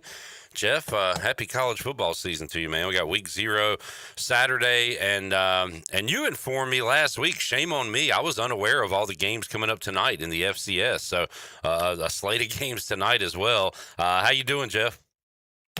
I'm doing great. How are you? Doing good, man. And I appreciate you tipping me off to that because I ended up posting about it. And I got a response from a guy I've had on the show before who used to coach at East Carolina, who's now the assistant head coach at Anderson University. And they play tonight against Furman, and I actually have him on the show. We'll hear that interview later today. And Furman is starting former Pirate quarterback Jake Garcia, so a lot of Pirate connections. Before we get to Saturday, Jeff, are you dabbling in any FCS tonight? Anything you got going on week 0 of the FCS? Yeah, I played one game tonight and then one tomorrow. I do have Nicholls State minus 27.5 against Mississippi Valley. And that's really a play against Mississippi Valley. I have them as the worst FCS team in the country. I think Nicholls could actually be a pretty decent group this year. New, same quarterback coming back, new offense. They're going to have the Western Kentucky quarterbacks coach there. They want to go faster, play with more tempo. I think they put up a big number tonight. They beat that team 66-0 2 years ago.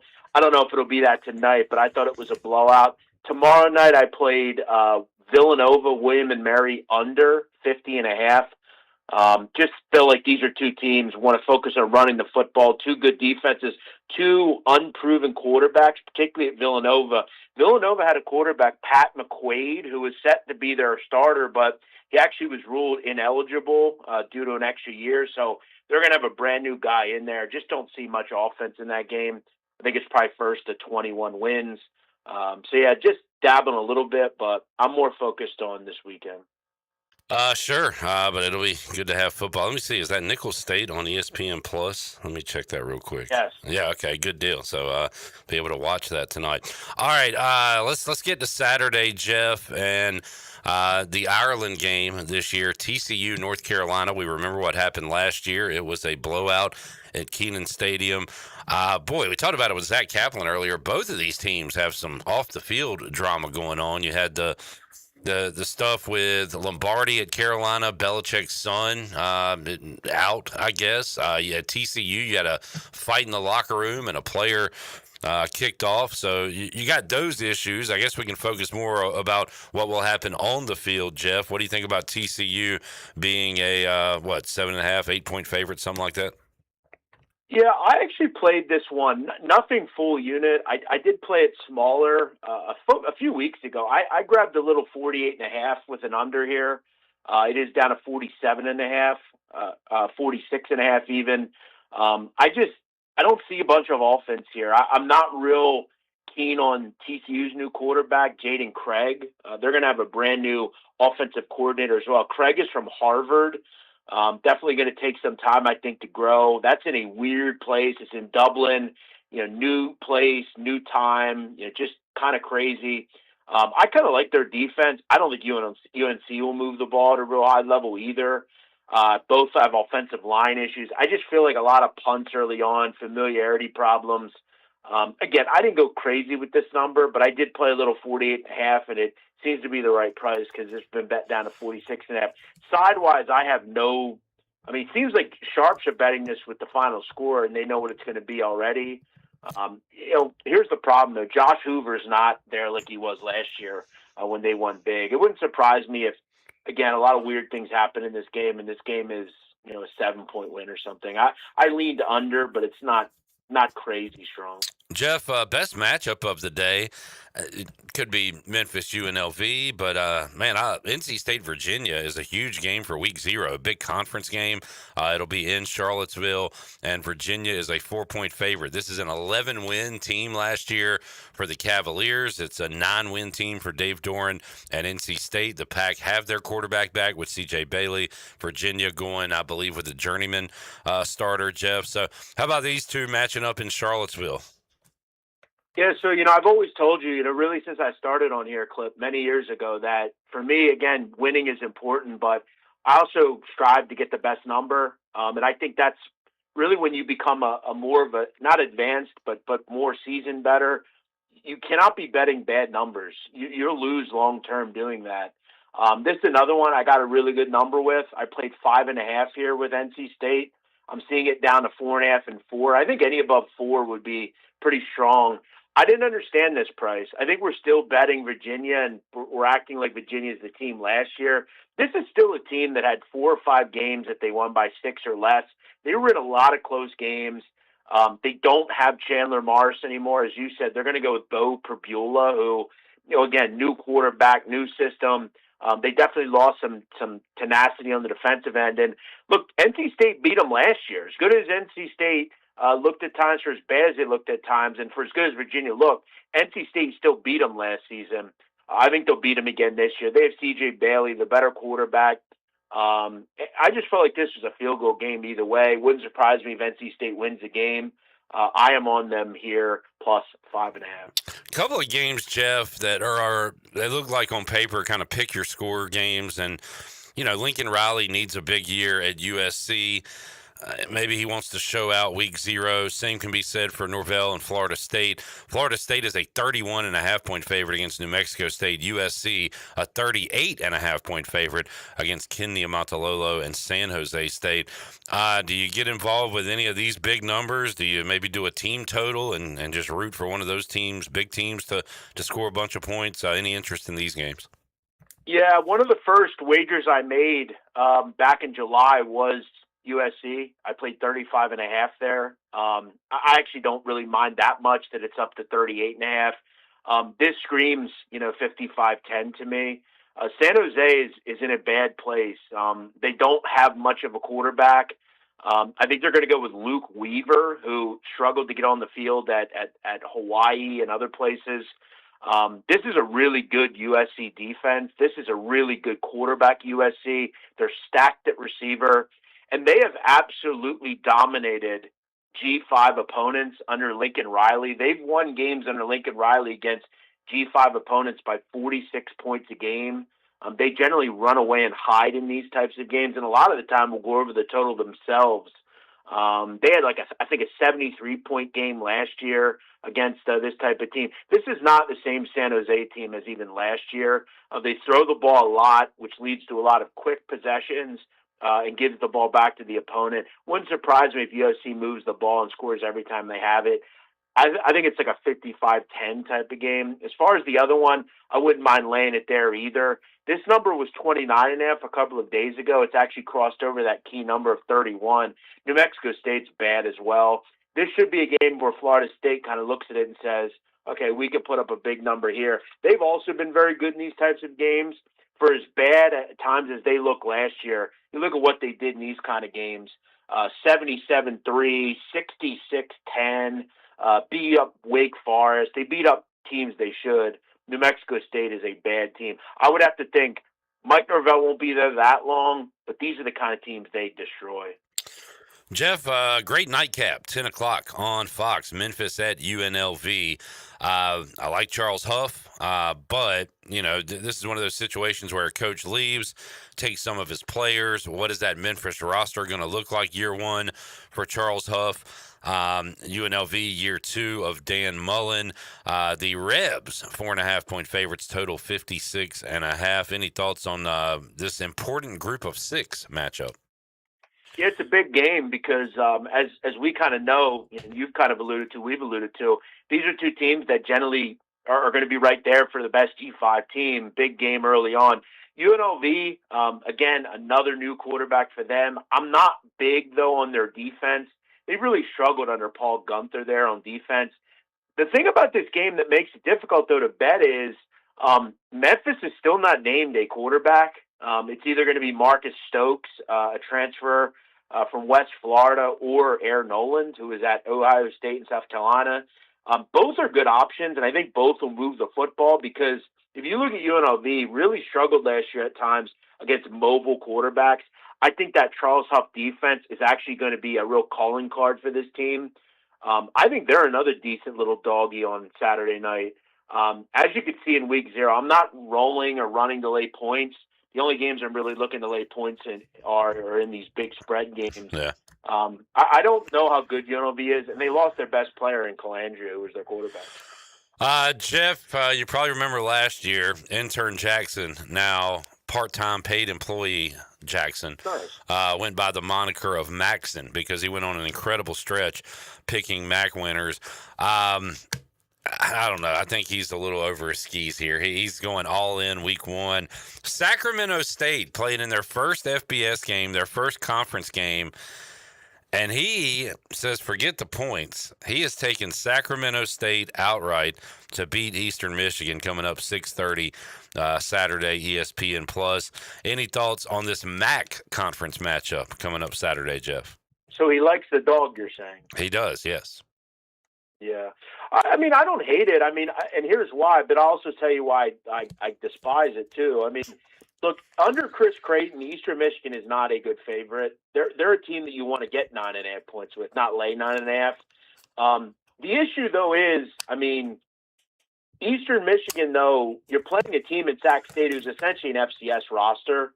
I mean, I think 3 or 4 months ago, I don't even think they envisioned being a Division I team. I don't envision it being an easy transition. They're not going to be a team that goes bowling and stuff. It's not a game I bet personally. I could make cases for both sides. I would lean more towards and just depending on the team that is a D1 team and is at home. Sacramento State to Eastern Michigan is not easy. These guys are going to fly like you and I would. They then have to go to Ypsilanti from wherever they're going to fly into. So yeah. It's not easy. So yeah, I wouldn't be putting a ton of money on it. Put it that way. You had mentioned another game. Have we talked about North Dakota State, Jacksonville State at all? I'm just excited, Jeff, to see the scene at the Fargo Dome, their first FBS game. That place is going to be rocking when they take on Jacksonville State. That'll be 5:30 on CBS Sports Network. How about their transition to FBS? Yeah, their transition figures to be a lot better. Their coach, Clip, really interesting story. He kind of started at the bottom. He was a logger for years up in Minnesota, North Dakota, and he told a story that when he got the job to go to North Dakota, he got the interview. He didn't have any money, so he ended up selling a couple of his golf clubs to get enough money to go to the interview, and he ended up getting a job, and the rest is history. But it's kind of an interesting story. I expect them to be a really good football team. The thing about them, though, and why I'm not running to lay a touchdown here is, A, they're a brand new team. B, they have a brand new quarterback. Their quarterback, Cole Payton, is now in the NFL at the Philadelphia Eagles. And Jacksonville State's a tough little team. I mean, they were really impressive last year. They have a good quarterback in Caden Creel. What I would do here, I grabbed the money line with Jack State. I didn't play it crazy, but I just don't really understand the number. I could maybe say a small favorite here, but I'm not running to bet North Dakota State. Again, it's not the best play on the board, but I like Jacksonville State. All right, Jeff. Have we hit everything? Anything else you're looking at for week 0 coming up this weekend? Yeah, one game we didn't talk about. It's actually one of my favorite plays. It's Hawaii. I played this at 5.5. It's moved a little bit, but I look at Hawaii. I love Alahado. Big fan of his at quarterback. This Stanford team was dead last, Clip, in America last year in passing defense. I think they have major trouble in the defense here. I don't love Stanford's situation. They're one of the worst teams in the ACC to me. Hawaii beat them last year, Clip. And remember, Hawaii fumbled the ball in the end zone, and it resulted in 7 points, and they still won the game as a dog. I think we see a similar game here. Might see a little bit better performance from Stanford, but I don't have them winning by a touchdown or more. I like Hawaii as a dog. Jeff, awesome week 0 breakdown. Again, I've said it. This is the best week 0 slate we've ever seen. And unfortunately, we're going to have, from a matchup standpoint, one of the weakest week 1s we've had in a long time. We're missing the headline matchups, but always edges everywhere and games you can find, an advantage on somewhere. So plenty to talk about next week. Anything else, Jeff? You dabbling in any preseason or any other sports, or are you focusing on college football? Nah, man, I'm ready to go with football here. It's like I told you before. It seemed like a real long off season here, and it's nice to get back to it, man. The journey starts essentially Saturday, and that'll be that. Good deal, Jeff. Appreciate you, man. We'll talk to you next week. Sounds good. Thanks, Clip. Jeff Nadeau breaking it down, and I am ready to roll tonight and Saturday. Saturday's an awesome day. We got our fantasy draft kicking off around, I think that starts at 1. We'll be arriving 11:30, 12, eating food, breaking bread, watching football. Later that night, J-Bone's got his NASCAR on. Mm-hmm. He's going to go catch a movie. Yeah. Just a great weekend, great Saturday. I think I might have flipped to Memphis once he said Paul Gunther is the defensive coordinator at UNLV. Is that a Raider? Yeah, he was the defensive coordinator during John Gruden's second stint, and that was when they were putting up 28 points a game but allowing 30. And kind of chuckle when Nadeau says, in July, July 25th, I got to play for week 0, Clip. And I'm like, okay, dude. But his number's 3, 2, or 1 point better than it is now. So there is an advantage to that, I guess. But, yeah, if we're flipping, Jarrett, I kind of want to flip to NC State. Crazy stat. All right, Avery and Jarrett and Jackson, if you want to join in. Question from last night, because these teams are playing week 0. Rank these teams in order of most all-time 10-win seasons. I'm going to give you 4 teams, football teams. You've got your in-state teams, North Carolina, NC State. You've got your Blue Bloods at USC and Florida State. Rank those teams 1 to 4 in most 10-win seasons all time. Now? Yeah, do it right now. Florida State, NC State, USC, Carolina. Oh, my God. Avery, what do you got? Florida State won. Who's all playing tonight? USC and the in-state schools, Carolina and State. USC 2. Carolina 3. State. All right, 4. You flipped the top 2. Jarrett flipped just about all of them. Oh, yeah. USC is 1 over Florida State. Carolina is 3. NC State has 1 10-win season ever. Is that not shocking? They had an 11. Well, Jerry, you just had them number 2. You should be pretty shocked. I didn't say anything. Are you shocked? I mean, yes and no. I was just guessing. You put me on the spot. I know. But they won 11 games with Chuck Amato in 2002. And they have not had another double-digit win season ever. That's just crazy to me. Damn. But there's your NC State sucks factoid of the day. Having said that, I think they might win on Saturday. Back with you, Pirate Radio Live after this.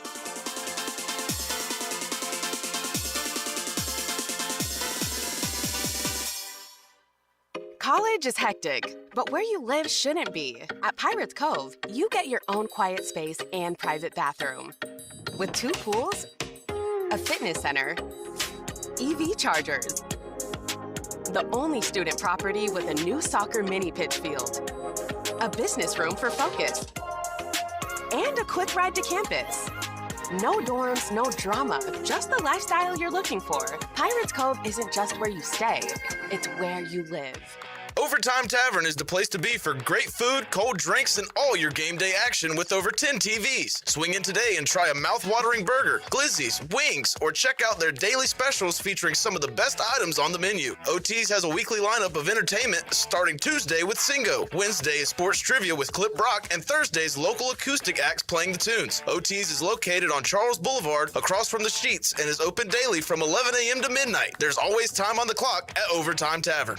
Ready to sip, save, and celebrate? Head to Simply Divine Oil and Wine in Arlington Village. All in-stock wines are 30% off. Select gourmet items 50% off now through August 30th. Then August 30th, 4 to 7 p.m., it's the Stip Into the Sunset wine event with live music from Gypsy Railroad, Gorham's Cafe food truck, plus beer and wine specials. Follow them on Facebook and Instagram for details. Simply Divine Oil and Wine in Arlington Village. Sip, savor, and save. Come celebrate the next big Pirates win at the Rick House. The Rick House is Greenville and Eastern North Carolina's premier American-themed restaurant. I'm Jeremy Shelton, General Manager at the Rick House. Come see us for a big city feel right here in Greenville. I guarantee you'll have a great experience. We feature the very best bourbons around. Our made-from-scratch pastas are to die for, and nobody does steak like the Rick House. We also feature an early dining special from 4 to 6. Come see us at the Rick House, Red Banks Road in Greenville. When it comes to protecting your home, don't gamble with just any roofer. Trust the pros at the Boone Group Roofing. Locally owned by Toot Boone, they've been serving all of Eastern North Carolina with honest, high-quality roofing you can count on. They offer no money down, and every job is backed by a 5-year workmanship warranty because your roof should be done right the first time. Don't wait. Call today at 252-714-0021 for a roof that's built to last and service you can trust. The Boone Group Roofing is on top of their game. The Toot Boone Boogie. If you're hungry for a great steak with honest-to-goodness flavor, head over to Larry's Steakhouse, open Monday through Saturday at 11 a.m., serving up hand-cut, aged ribeyes, tender grilled salmon, bold grilled shrimp, and juicy grilled pork chops, all right off the flame. Pile your plate high with a 25-item salad bar. Try one of our hearty daily lunch specials. Larry's Steakhouse, good food, good folks, and a good time. Located at 2800 East 10th Street across from the old Highway Patrol Station. Call 751-6510 for takeout and reservations. Larry's Steakhouse. This is Dr. Hote from Orthopedics East and Sports Medicine Center. Our practice has been caring for the athletes at ECU and the residents of Eastern North Carolina for more than 35 years. Whether it's treatment for your sports injury or it's time for that joint replacement, Orthopedics East provides the latest in operative and non-operative orthopedic care. We also offer on-site physical therapy and MRI services, as well as walk-in urgent care on the weekends from 10 a.m. to 2 p.m. Call us at 757-BONE or visit us online at orthoeast.com. Go Pirates! Looking for a night out that's a little different? At Encino Mexican Steakhouse. Bold Mexican flavors meet premium steakhouse tradition. Sink your knife into perfectly cooked, hand-cut steaks. Savor rich, authentic dishes inspired by Mexican culinary heritage and pair it all with a handcrafted cocktail. Encino Mexican Steakhouse, where Mexican flavor meets steakhouse perfection. On Memorial Drive in Greenville or online at EncinoRestaurant.com. This is Ryder Giles, and you're listening to Pirate Radio, the voice of the Pirate Nation.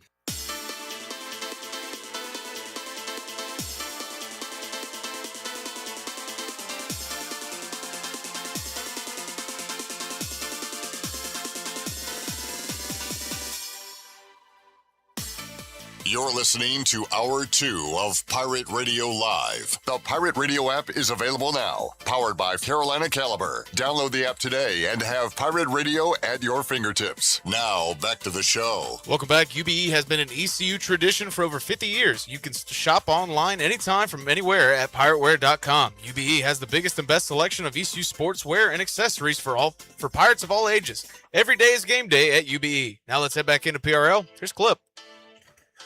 Back with you, Pirate Radio Live. Have you seen this, Jarrett? No. The Further Misadventures of Cliff Booth? Oh, yeah. Huh? Yeah. Are you excited? All right, See, we'll like talk about it later. Once Upon a Time in Hollywood was such a masterpiece, and this has the potential to be. I mean, written by Quentin Tarantino, directed by David Fincher, starring Brad Pitt, and I feel like it's going to be a piece of crap. Wow. Okay. David Fincher hasn't made a good movie since the Obama administration. He's still in office, right? Because once he's out, once he's out, change. things are going to change. Yep. All right, let's talk some football. Hunter Bailey, we get an Appliances Superstore opponent preview. I already talked a little Charlotte football, but Hunter is locked in, and he has been checking out practices. Also a little hoops talk too, right, J-Bone? You conducted this interview. Yeah, Wes Miller, Charlotte Hoops, and then Little Hornets as well. All right, let's hear it. All right, joining us today on Pirate Radio Live, talking Charlotte athletics, it's Hunter Bailey. Hunter, how you doing, man? Pretty good, man. Appreciate you having me on. Yeah, no problem. Wanted to get you on, talk a little Charlotte football. Just how's it feeling right now? We're 2 weeks out from the week 1 of the season. How are the vibes in Charlotte with this program? Yeah, I think goal for this year, obviously, improve on a 1-win season a year ago. Definitely, I think feeling better with one transfer portal window. They had their guys the whole time. You didn't have to kind of relearn everything after the spring session going into fall camp, which you can say for everyone across the country. But I think they're returning a lot of guys from last year. So it's big to have, that added time, extra time with them. But some improvements on the offense, bringing guys in like Jaden Barnes from Appalachian State, Chance Williams from Cincinnati, a couple Power 4 drop downs, Javen Williams, a former 5-star prospect on the offensive line. So definitely a little bit more talent in the building this year for Charlotte, and hopefully that will result for some more fun for them, some more wins, some more enjoyable games, because last year was pretty rough. Yeah. What's the percentages? Like, how many returners are there? Is it all new guys, or is it like how many new guys you got? So the offense, I don't have a specific number. I think it's in the 50s of new players, but the offense is pretty much brand new. There's not many returning guys, which if you watched much Charlotte football last year, that's a good thing. Yeah. The quarterback, they've got Cole Gonzalez coming in. He played at Western Carolina for a few years, made a pit stop at Oklahoma, spent a season as the backup in Pittsburgh, and is now here in Charlotte. So he's got a tie with the OC, Todd Fitch, who's been all around college football. So a lot of newcomers on offense specifically. The defense is some of the familiar faces, which if you look at it on paper, the defense was pretty much equally as bad last year, giving up over 35 a game. But there were some points in the season where you could see the defense start to turn a corner. The offense was just brutal.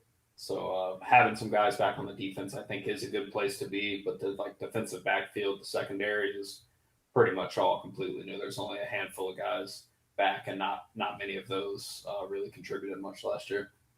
Seems like in college football now, if you don't have a returner at quarterback, it's like a battle between 2 or 3 guys. What's the quarterback room looking like for Charlotte? Yeah, so Cole Gonzalez, the new kid coming in from Pittsburgh, is pretty clearly the guy right now. Connor Harrell, who started the season last year for Charlotte, they did have that 2 to 3 guy battle last year. Harrell ended up winning it. He tore his ACL and his MCL in Game 4 of the season against Rice, missed obviously the rest of the year, was available in spring ball, did some individual work, and Alvin's calling him the wild card right now. If he can get fully healthy, if he can get ready to go, I think it becomes a race. But right now, Cole Gonzalez is pretty clearly the guy. He's played well in the first scrimmage. They've got another one this weekend.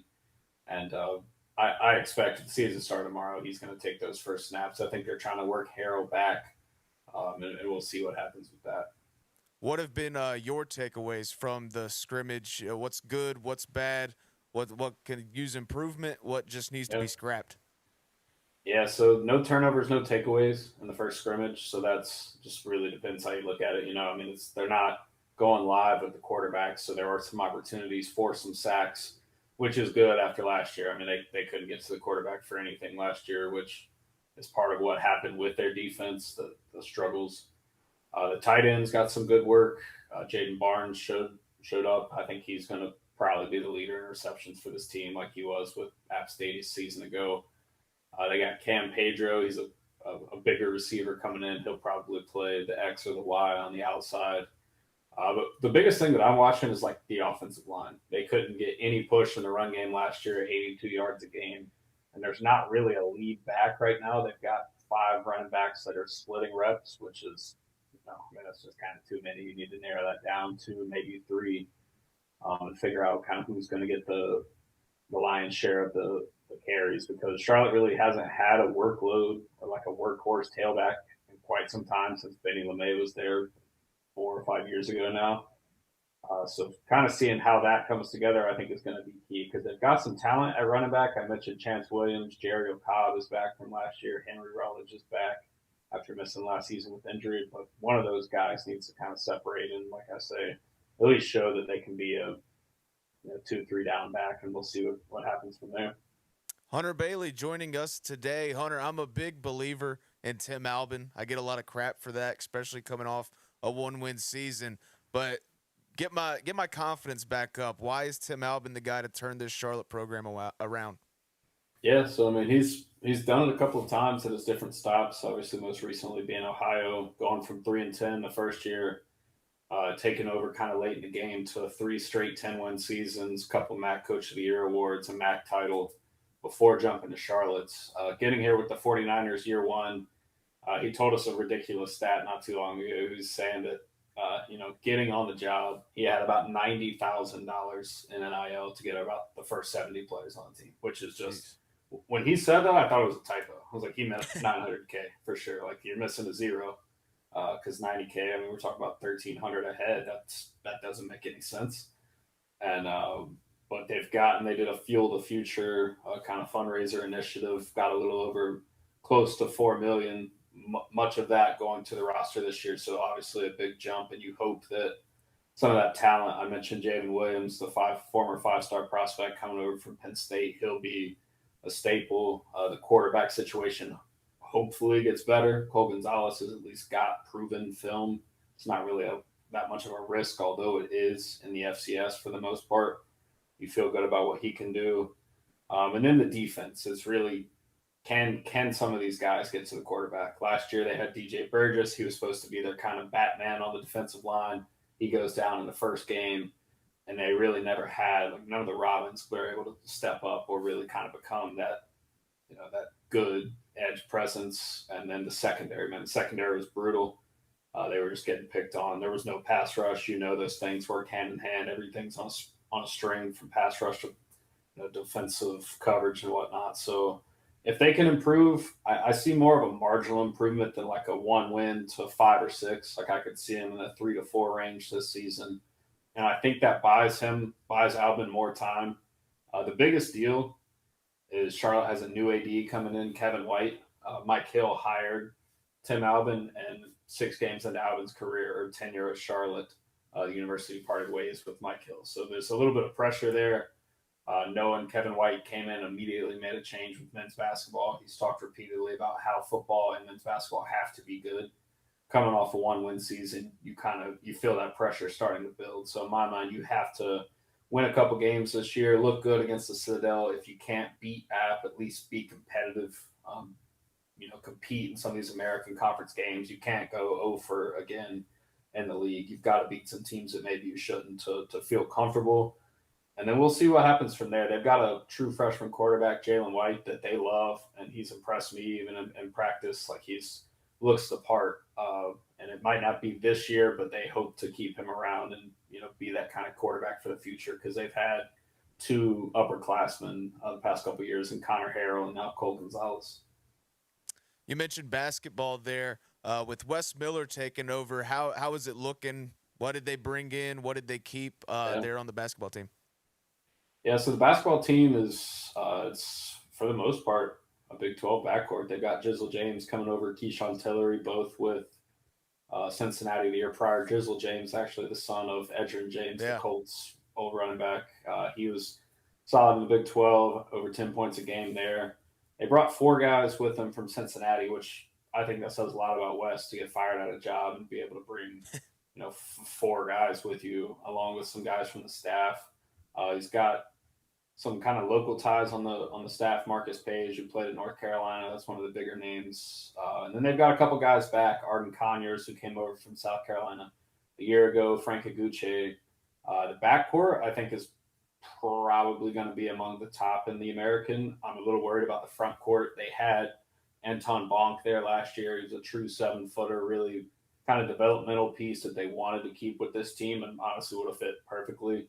But the big bags from Michigan State, Tommy Izzo started calling, and he made that move.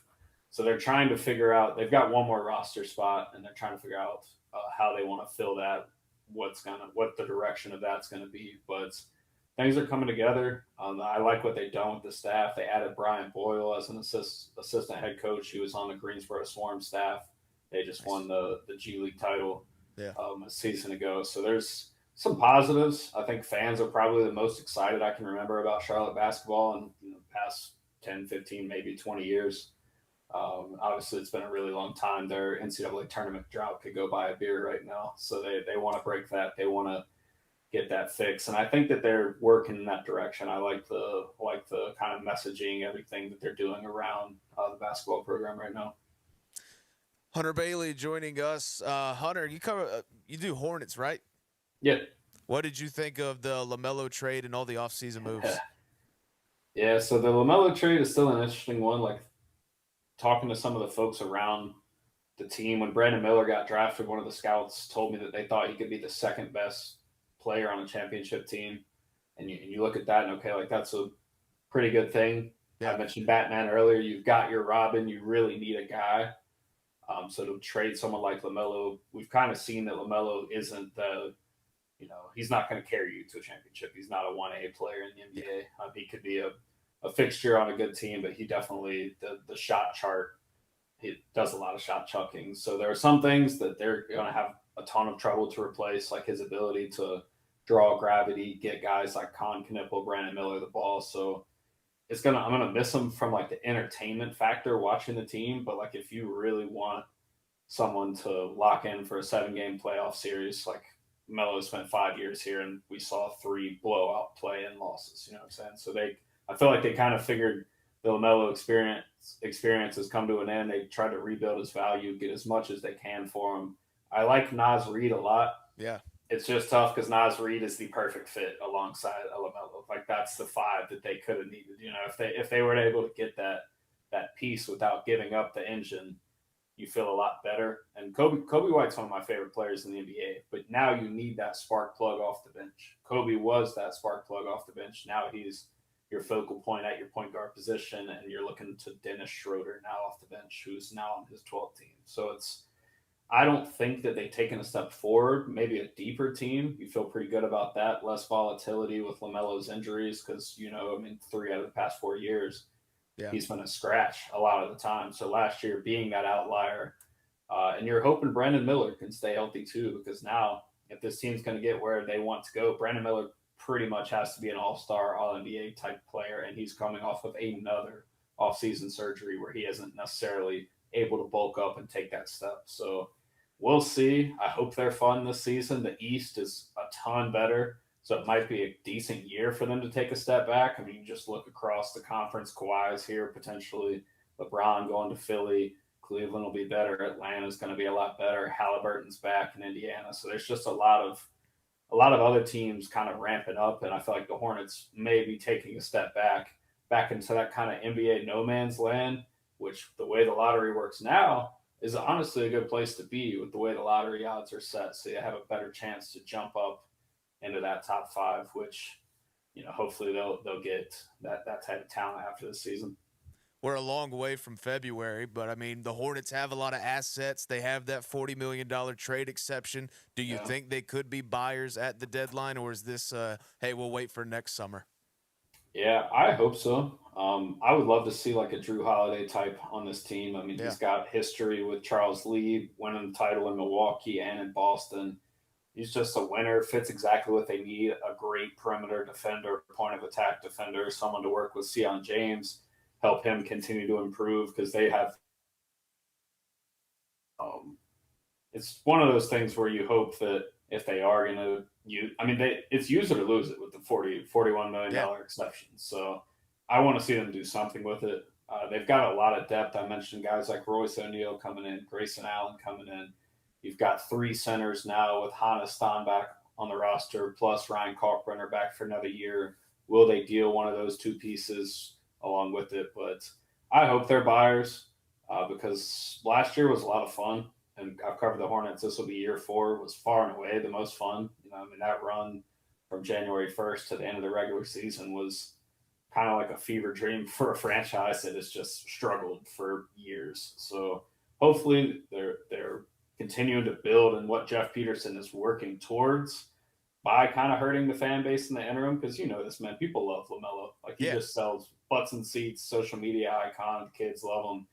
It might not be like your film junkies love watching LaMelo tape, but he is an entertaining watch. So hopefully they'll continue that upward trajectory and not take too big of a step back in the interim. Circling back to football before we let you go, where do you think Charlotte lands in the I mean, they seem to be in that bottom tier, but what do you think? How many conference games they win? What do you think about that? I think they could win 2, hopefully 3 or more, just to make it more interesting and make you mentioned earlier, kind of the Tim Alvin kind of bounce back year, hold true to what it's been in the past. I look at games like UAB and Tulsa as very winnable games. They've got ECU at home. That should be hopefully a more competitive game this year because, it's just more fun for everybody. I think when the in-state schools are better. They've got Louisiana on the schedule. That was supposed to be a trip to Louisville. They dropped that and ended up with this game, which I think, again, it's another home game. It's a more winnable game rather than going up there and losing, a few scores against a good ACC school. So I look at if everything breaks right for them, I think 4 to 5 wins. Health killed them last year. They lost their quarterback, their starting center, multiple running backs, a lot of guys on the D-line, guys in the line, like just pretty much everywhere, man. The injury report was like a CVS receipt. So hopefully you bounce back from there. You have a good stroke of that injury luck, and you get to see some of the development, because that's Tim Alvin's kind of shtick, is being able to keep guys in, develop them.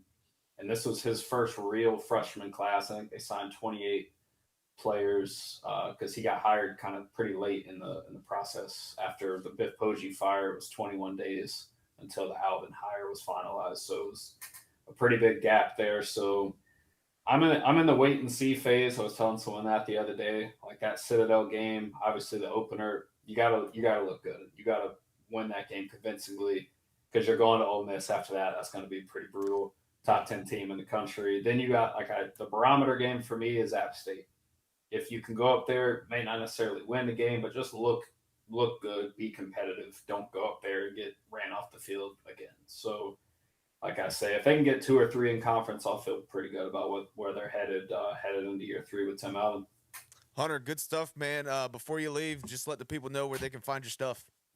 Definitely, man. I started a Substack, kind of went the independent route. So all that's on my Twitter, which is @Hunter_Bailey45.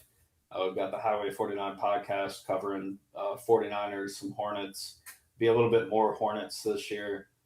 So looking forward to that, and I appreciate the time, man. Thanks for having me on. Hunter Bailey and J-Bone talking Charlotte sports, 49ers, Hornets, and the rest. We will take a break, come back, get ready to wrap up Hour 2 Pirate Radio Live. Got an update from our friends at Callaway Golf when we return after this.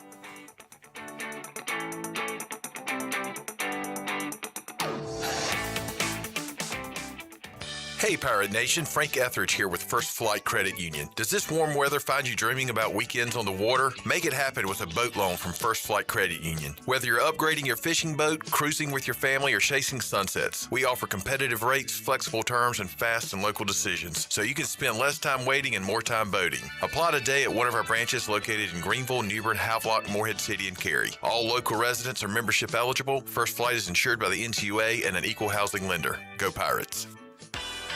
Looking for friendly service and hometown convenience? Make it Country Mart in Pitt County. Country Mart is your one-stop shop for fresh hot food, cold drinks, snacks, fuel, and everyday essentials, all with the fast, friendly service you can count on. And now with 3 locations. A brand new Country Mart is now open on Highway 11 right across from Aiden Grifton High School. From breakfast biscuits to afternoon pick-me-ups and the best fuel prices in town, Country Mart keeps Pitt County moving. Country Mart, local, convenient, and always friendly. The NU in New Blue stands for Next Up, and with their Next Up mentality, they are staying hungry to go the extra mile just for you, humbly learning through continuous training and a commitment to remain focused on working smart to deliver a new level of service excellence. Next Up means doing the small things right because your home deserves it. Whether it's plumbing, electrical, or HVAC issues, New Blue is next up and ready to help. Visit callnublue.com or call 252-228-5855. New Blue Service Group, redefining service excellence. Go Pirates! Pepper, oh no, they didn't! Papa John's just took their signature pepperoni and hand-stuffed it inside that garlic-kissed crust. Oh, now that's an epic pepperoni stuffed crust pizza like no mouth has ever seen. The Epic Pepperoni Stuffed Crust Pizza is back for only $14.99. The Epic Pepperoni Stuffed Crust Pizza made from original fresh dough, hand stuffed with cheese and signature pepperoni, and baked into a garlicky seasoned crust. Order at papajohns.com. Go Pirates! If you need an appliance fast, head to Appliances Superstore in Greenville. They have the largest selection of in-stock appliances in Eastern North Carolina, including trusted brands like Speed Queen, so you can skip the wait and take home what you need today. Visit their new convenient location at 301 Plaza Drive and discover incredible savings on top brands. Visit their website, appliancessuperstore.com, and click the in-stock menu to shop the exact appliances they have ready today. Appliances Superstore. If it's in your home tomorrow, it's because it's in our store today. Go Pirates! University PC Care in Greenville and New Bern has been serving the tech repair needs of Eastern North Carolina since 2006. And as one of the only Apple-authorized service providers east of Raleigh, all our technicians are Apple certified, and we only use genuine Apple parts. Your iPhone and Mac warranties are safe with us. Have questions or need service? Call 252-558-1280 or visit us online at universitypccare.com. University PC Care, your one-stop shop for service on everything Apple. Hey, Pirate Nation, Bryce Williams here, former ECU tight end and proud customer of Stroud's Marine. Boating season is finally here, and there's no better place to get your boat ready for the water. From tune-ups to parts and accessories, the team at Stroud's Marine has you covered with expert service and hometown-friendly care. So whether you're casting a line or cruising the coast, stop by Stroud's Marine today and let's get you boating right. Follow Stroud's Marine on Facebook and Instagram or visit stroudsmarine.com to learn more. See you on the water. Go Pirates! I'm Sam Jones, and for more than 3 generations, my folks have kept the fires burning for Eastern North Carolina Whole Hog Barbecue. At Sam Jones, you'll find our smokehouse pumping out wood-fired meats, cooked fresh every single day. There are no freezers at our place. Everything, and we mean everything, is made fresh daily, including our sides, sweets, and sauces. Stop in and see us, and I bet you'll be able to taste our passion in just one bite. At Sam Jones Barbecue, you'll find plenty of smoke, but no mirrors. This is Coach Blake Carroll for East Carolina football, and you're listening to Pirate Radio, the voice of the Pirate Nation.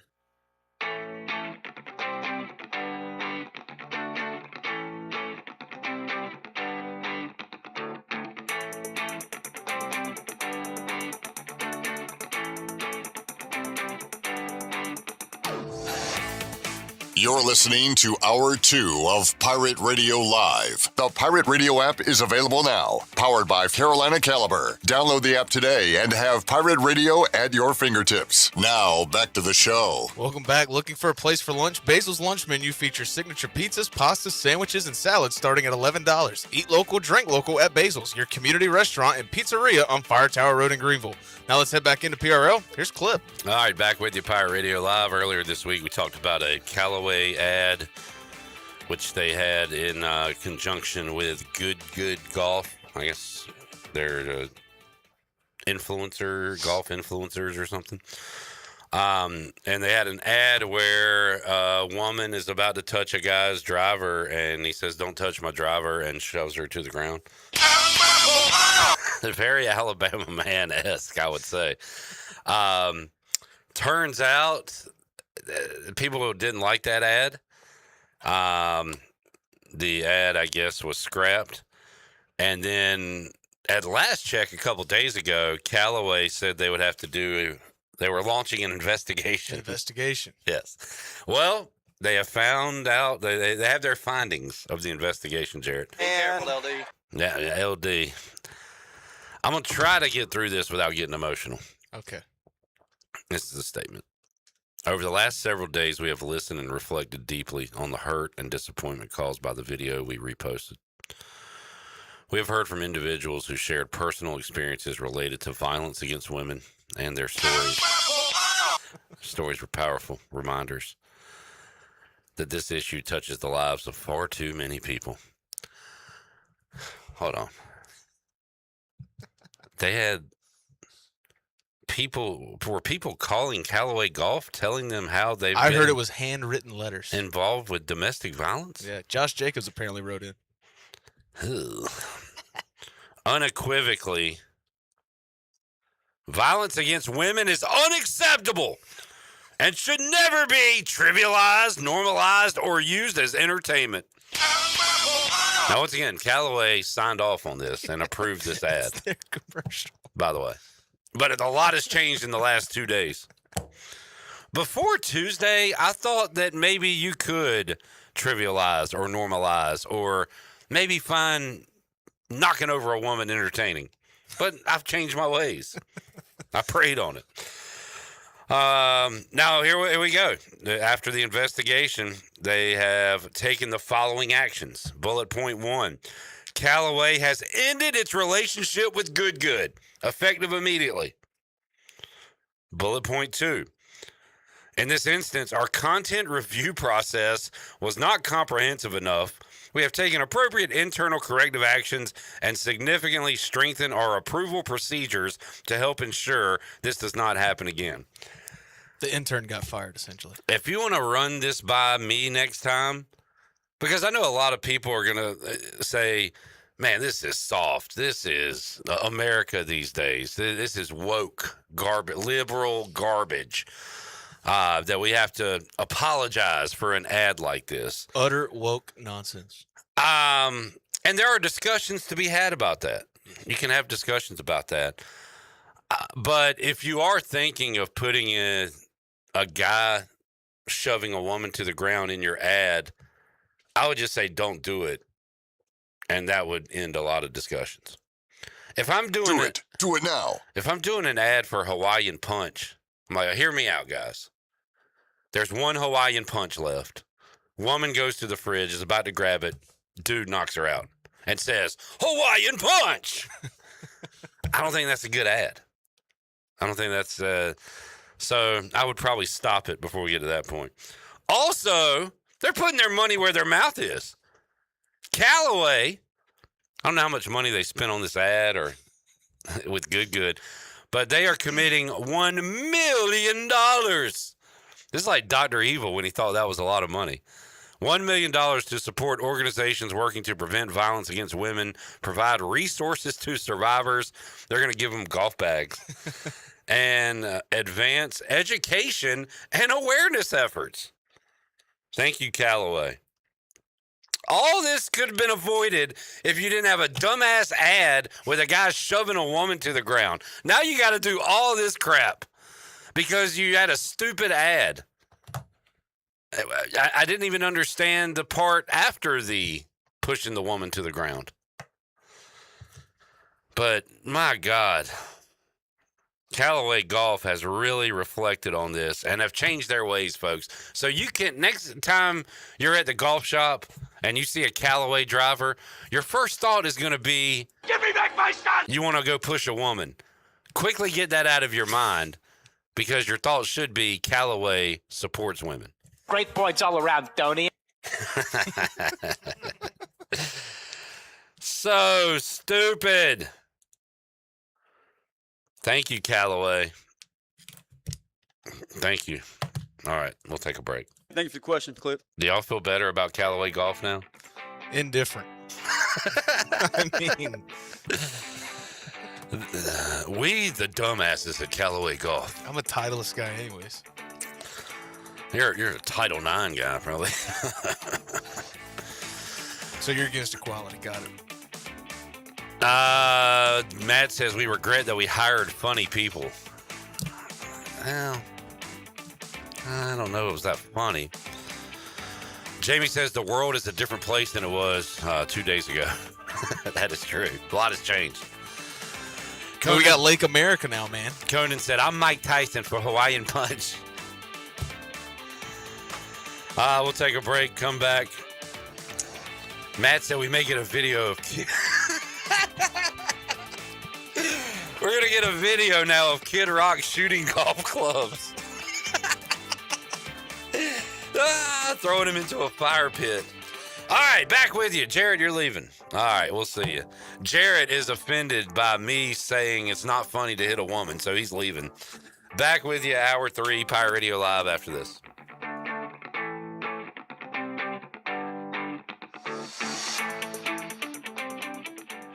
Pirates are gathering, and you're a pirate. Get your free tickets now. The Pirate Radio Football Kickoff Party is back. Thursday, September 10th at 7 p.m. at the Hilton Greenville. And this year, ECU legend and Super Bowl champion Linval Joseph returns to Greenville to help Pirate Nation kick off the 2026 football season. Admission is free, but you've got to have a ticket to get in. Pick up your free tickets now while supplies last at the original Tiebreakers on Smithwick Drive or UBE in downtown Greenville. Grab your tickets, bring your crew, wear your purple, and get ready to party like a pirate. Arrgh. The Pirate Radio Football Kickoff Party is powered by Bud Light with support from New Blue, Dirty Dams, The Buck, Orthopedics East, Greenville Utilities, Ron Ayers, East Coast Grading, KDL Construction, The Gold Store, The Patio and Hearth Shop, Capital Subaru, Aldridge and Sutherland Realtors, IBC Roofing, and Jones Covey CPA in Washington.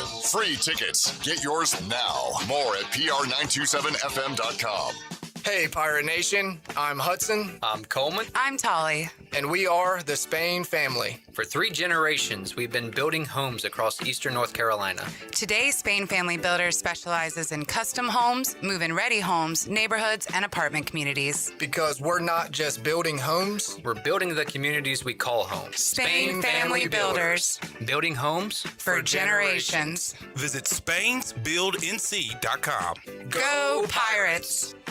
Hello, Pirate fans. Jeff Stein coming at you from Brown & Wood Buick GMC, and Truck Month continues. We've got Sierra 1500, 0% for 5 years. You heard me right, 0%. Sierra 2500 HDs, 4.9 plus $2,000 in purchase allowance. Canyon Elevation, 3.9 for 5 years plus $3,000 purchase allowance. Only at Brown & Wood Buick GMC, home of the lifetime powertrain warranty. We've got 4 brands, 3 generations, 2 rooftops, and 1 goal to make sure you leave a happy customer. Michaels & Gateway Cosmetic and Family Dentistry has been Greenville's premier dental practice for over 40 years. I am Dr. Chris Gateway, and our mission at Michaels & Gateway is to provide exceptional dental care with compassion, integrity, and innovation, ensuring every patient leaves with a healthy, confident smile. Doctors Michaels and Gateway are committed to providing an outstanding patient experience with every visit. Not only do we offer all your dental needs under one roof, in most cases, we can take care of those needs on the same day. Bring your smile to us at Michaels and Gateway Cosmetic and Family Dentistry. Move-in week is here, Pirates! Before you unpack, make your first stop at Dank Burrito on Red Banks Road. Fuel up with scratch-made favorites like jerk chicken, pork belly, tacos, bowls, and massive burritos, all made with chef-driven ingredients. Order ahead at order.dankburrito.com or use the Dank Burrito app. Students, join Dank Burrito Rewards and earn free food all semester. Visit Dank Burrito at 108 Red Banks Road in Greenville. And parents, stop by our Moorhead City location on your next Crystal Coast trip. Dank Burrito, fuel your pirate adventure. Go Pirates! This is Talbot Green with Integrity Home Mortgage. I'm excited to welcome 2 new additions to our team, Drew Green and Michael Holt. At Integrity Home Mortgage, we'll review your options, answer your questions, and help you find the loan that's right for you. No pressure, no obligation, just trusted local experts working for you. Call the Integrity Home Mortgage team of Talbot Green, Braxton Green, Drew Green, Michael Holt, and Joanne Weir at 714-2076. Integrity Home Mortgage Corporation is an equal housing lender. MMLS 208516. Do you ever talk to yourself about where to eat today, and then you hear Warren's Hot Dogs? Then you're thinking, yeah, 2 hot dogs, chips, and a drink for $7.50 would be awesome. Warren's Hot Dogs. And maybe some homemade lemonade, perhaps a pizza or a sub, and definitely an apple or peach turnover. Warren's Hot Dogs. Don't overthink where to eat today. Go to Warren's Hot Dogs in Greenville across from Ron Ayers or in Chocowinity next to the fire station. Warren's Hot Dogs, serving the Pirate Nation since 1991. Go Pirates! This is Pirate Radio, WGHB Farmville, W224EI Greenville, WDLX Washington, and W281CH Washington.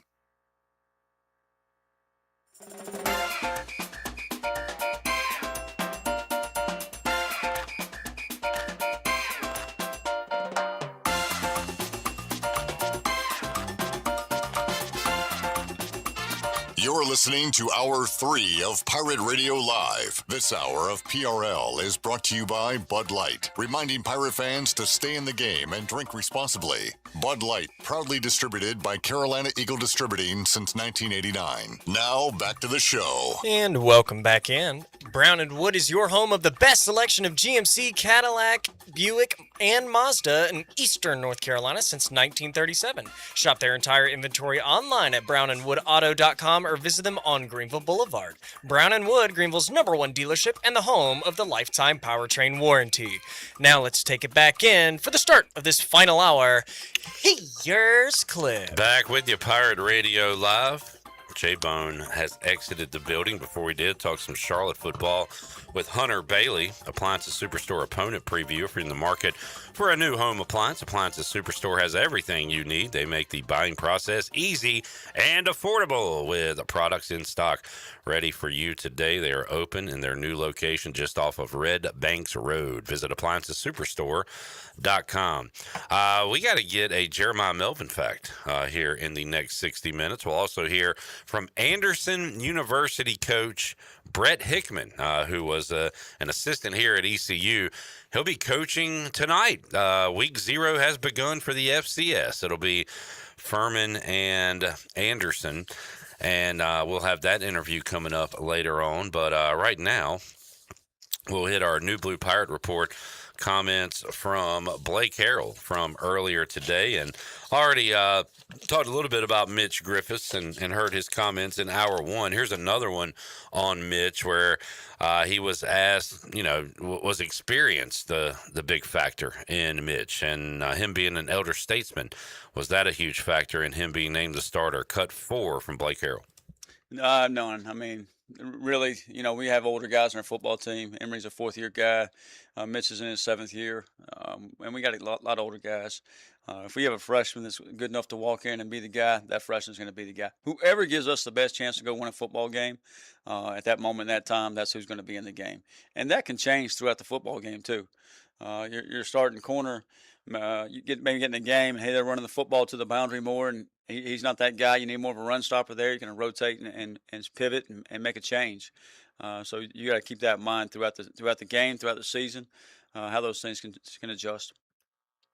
All right. He also was asked if there's more installation to do next week. Is it all in? Do you add, subtract? What's that going to be like coming up as you prepare for Alabama Cut 6? Yeah.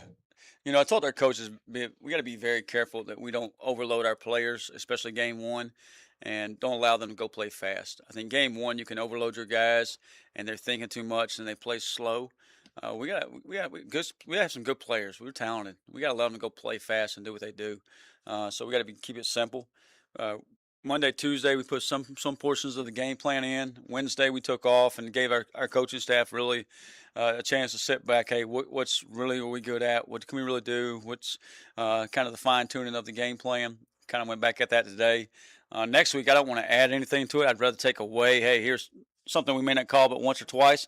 Let's take that away. That could slow us down. Let's give us an opportunity to play fast and go play the way we want to play. So I think that's what it's about. I said this last night to our staff. I said there's probably more staffs that sit around this week with a little extra time, a little free time, and try to do too much and get too cute and overload their players and really have a reverse effect of what they were trying to get done. So we got to be very cautious and guard against that. All right, Blake Harrell talked about the quality of people he's bringing in. I tweeted about that over the weekend about how I really enjoyed Media Day and the group of guys that he has assembled on this ECU football roster, and also talked about their confidence level taking on Alabama Week 1, Cut 7. Well, thank you for saying that. They're outstanding young men. And I'll just say that because I'm in front of the media. I say that because every single day I get to spend time with them. They're still young men, and they're going to make mistakes, but they're going to grow and learn from them. But we're also going to do things the right way. Yes, sir, no, sir. Yes, ma'am, no, ma'am. Hold the door open for people and treat people the right way. I think that's going to go a long way in life. And I do think that, those things, if you will be, the right people, I do think there will be some carryover to other aspects of your life as well. So But to us, it's really the man in the mirror every week that you're playing. We're playing a really good football team, very talented. Done some big things. Great tradition. Coaches play for national championship. All those things, you can look at and come up with a million reasons why you can't. But we got to look in the mirror and find reasons why we can. Reasons why we can be successful, and why the Pirates can do what we can do. So we got to find that every single day. I talked to our team this morning. Just you got to watch film, you got to study it, and you got to find a little thing here, a little thing there of how you can be successful, how you can move the ball down the field, or how we can get stops, or whatever it may be. Is that a cat screaming? Yeah. No. If you want my cat, it's still up for adoption. Oh, that's great.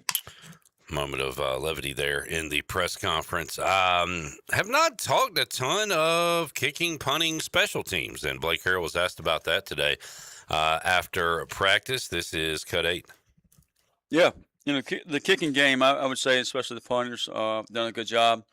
Tommy's kind of taken off with the punts, hit some really good footballs, and continues to boom it. His timing's much better. I think a year ago he was still used to the Australian rules maybe, or never played a game of football, and taking his time back there and reading all the wording on the side of the football before he punted it.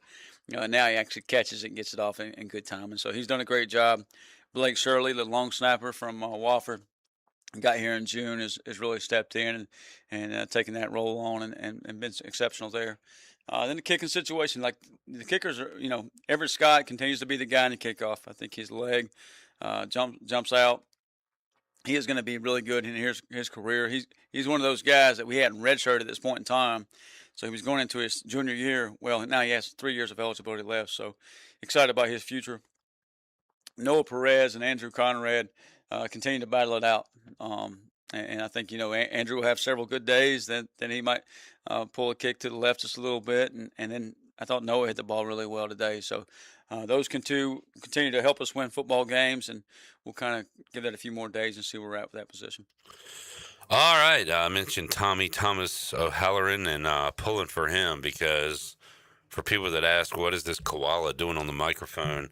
This was a gift from Thomas O'Halloran's father when he came into the Pirate Radio studios and said he enjoyed listening to us in the fifth quarter and following us and gave us this gift as a thank you.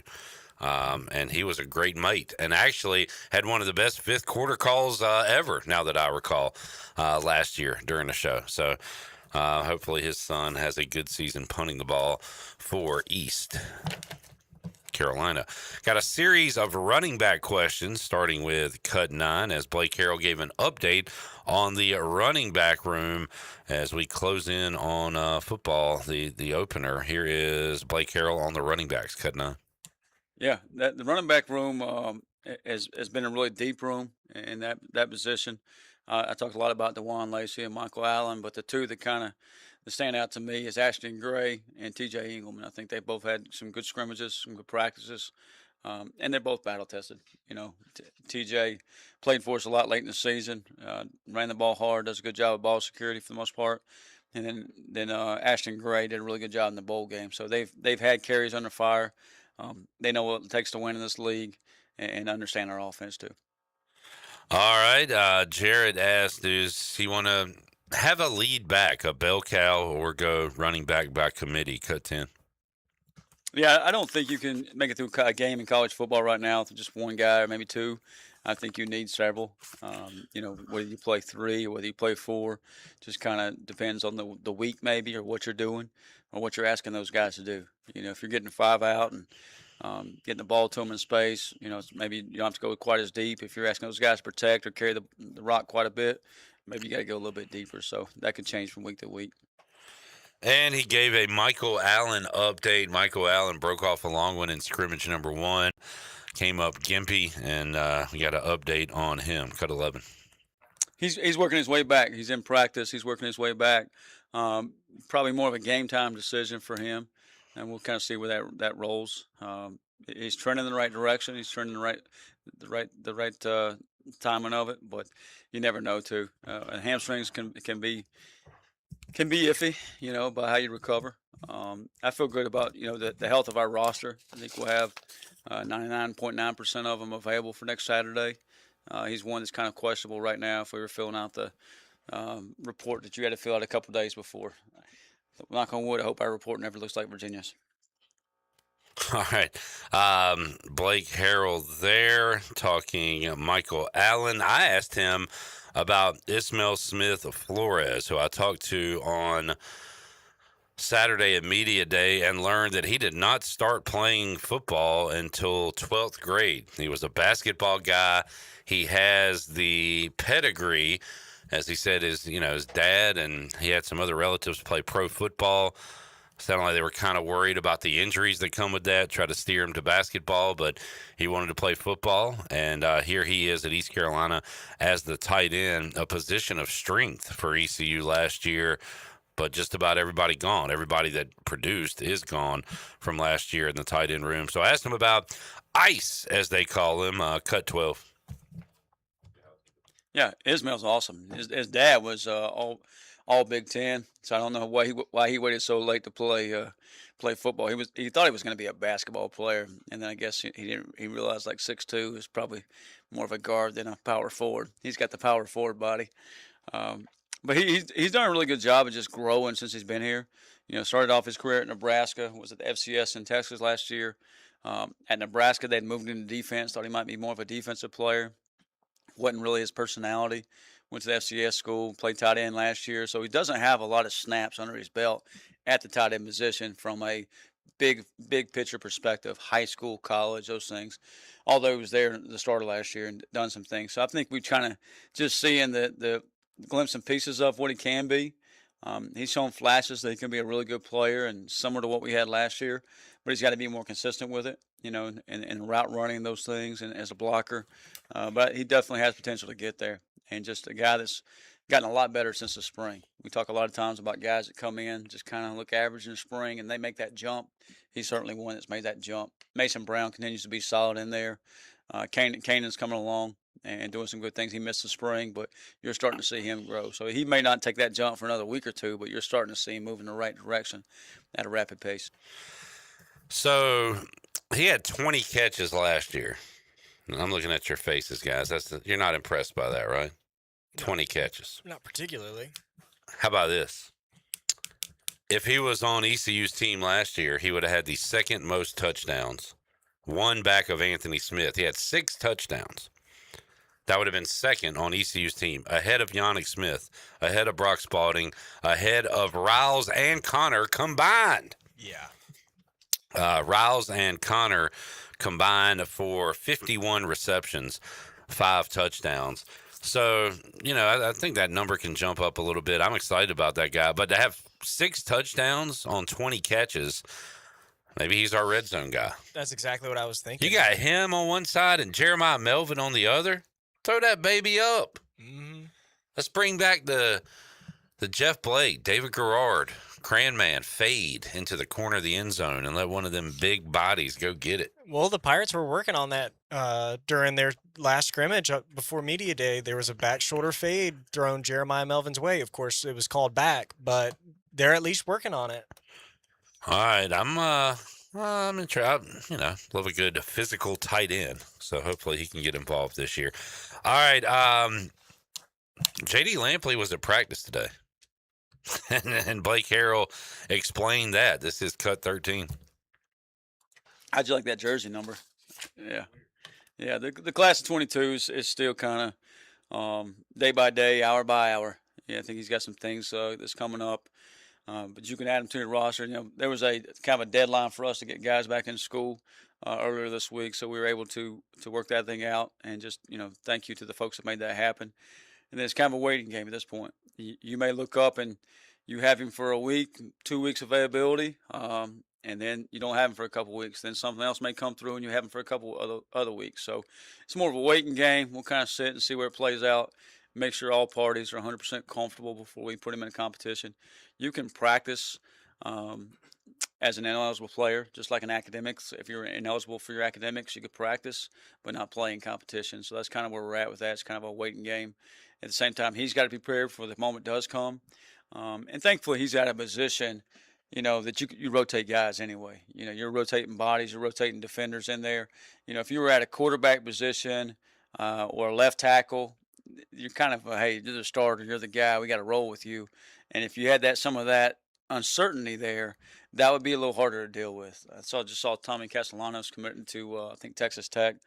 And that position to me would be just tough to manage. Now, if he's going to go play receiver, which I saw reports of that, that's a little bit different. So then hopefully our league jumps on with the Big Ten and the SEC. Those things we would, the way you saw the Big Ten, SEC, and I think the ACC and the Big 12 come out yesterday, is any professional athlete that's been in camps, your Daquan Wrights or whoever those guys might be, they're, as a league, they're not supporting bringing those guys back to the league, which our institution would probably be against that, and I would as a football team for our room and our football program and our locker room. I'm just hoping that our commissioner and our folks will jump on that as well, because obviously we don't want to take them. I don't want to play against them either. So I want some equal level playing field within our conference. I know there's one or two that probably would feel the other way. We're way too close to real games for me to give any energy or care to this topic. Talked about Ishmael Smith Flores a moment ago. Matt says, out of 325 receptions for North Texas last year, the tight ends produced 32 catches and 5 touchdowns. Hey, Matt, touch grass, man. Go outside. Here's my question. Go breathe in the air. Matt, that is a great stat. And maybe that shows that the tight end is not very much utilized, but 5 touchdowns. I could see, again, Ishmael Smith being a red zone guy. Yeah. My question with the professional stuff, though, is what do you identify as an actual camp? Because did you not just hear me say? Because here, let's think about this. Because Sam Denka also went to the Broncos rookie minicamp. So if that counts as a professional camp, then that means that Sam Denka is now automatically disqualified, right? Avery, did you hear what I said after I played that clip? No. Well, that you were uninterested in the topic. Avery, what do you do while the show's on? I just be chilling. Jackson, I don't want to talk about. I don't care. Okay. I don't care. All right. Let me put it to you this way. I don't care. Let's go back to number 2, and then I'll ask you guys. Pay attention, Avery, because I'm going to play a clip here. And I'm going to talk to you about it. Okay. Blake Harrell, cut 2, talking about Mitch Griffis being named the starter. Yeah, I think as you get closer to game day, you have some great competitions. We're very fortunate within our football program to have a lot of competition within our team. And we talk in here all the time about it's going to take everybody in our locker room to get it done and win football games. I truly believe that. And we're fortunate enough to have some depth on both sides of the football. But at some point in time, you got to start pushing a guy for more reps of the ones or more reps of whatever group, whatever package he may be a part of, so he gets comfortable with that, and the rest of your football team gets comfortable with that. Emory and Mitch have been awesome throughout the process. They've had tremendous growth since January. Both are competitors. Both are going to help us win games this fall. Very supportive of each other, and done some really good things. I think Mitch is probably a little bit more comfortable with the offense at this point, and that's really coming from his background, coming from Texas Tech, where it's similar terminology, similar offense, a lot of parallels there. So, but I think we can expect both of them, see them both early in the season here, both in game 1, and then just kind of see how that process plays out. Just like I wouldn't tell our starting linebacker he's going to be the starter for 12 games. We're not going to do the same at quarterback. So we'll take that week by week and just see how we grow and see how we progress and see who gives us the best chance to win games. Your best linebacker may not be your best linebacker come week 10. We saw an example of that last year. I thought DJ Johnson wasn't a starter early in the season, and throughout the season he got better and better and better. And by the end of the season, I thought he might have been our best linebacker and was playing pretty well. So you got to keep that open mind to every position, and the quarterback position included. All right. What's worse, somebody that's paying attention to the show, hears what I said, and just completely ignores me, or somebody who's not paying attention to the show at all? I can tell you this, neither one's good. No. Your thoughts on Mitch Griffis being named the starter? It's not all that shocking to me. I mean, we kind of had the feeling going into it that you're going to want to play the more experienced guy week 1, especially going into an atmosphere like Alabama. And kind of to what Zach Kaplan and Blake Harrell both said, he's also got the similar terminology already from Texas Tech. He's already played in a similar offensive style. So I could definitely see, like, Emery's still playing, but I feel like Mitch is probably going to get majority of the snaps in the Alabama game. The thing that stinks about this situation, too, is as soon as Griffis makes one bad throw, one interception, everybody's going to be screaming for Williams, and it's just that makes it a crappy situation. I feel like we do it every time we have two quarterbacks at East Carolina. I mean, we did it with Holton, That's both what I'm saying. getting him in the game and out of the game. We did it with Flynn and Garcia. Now we're doing it. The backup's the most popular guy on the team, on campus. Everybody wants to see what he's got. Avery, your thoughts on the quarterback news? Not really shocked. I mean, I feel like Mitch Griffis fits the offense better. He's also definitely more of like a gamer. Like he brings more. Like he brings a run game too. You know? He's got moxie. Yep. He's definitely got moxie. Don't know what that word means, but he's got it. I do know that much. Let's take a break. We still got to get our Jeremiah Melvin fact. And also hear from Brett Hickman. That was our New Blue Pirate Report. The technicians at New Blue are ready to face any challenge that time or the elements may throw at your home. Your home deserves the best. New Blue, ready to help with electrical, plumbing, and HVAC needs. Contact them today. Call NUBlue.com. We'll be back with more Pirate Radio Live after this.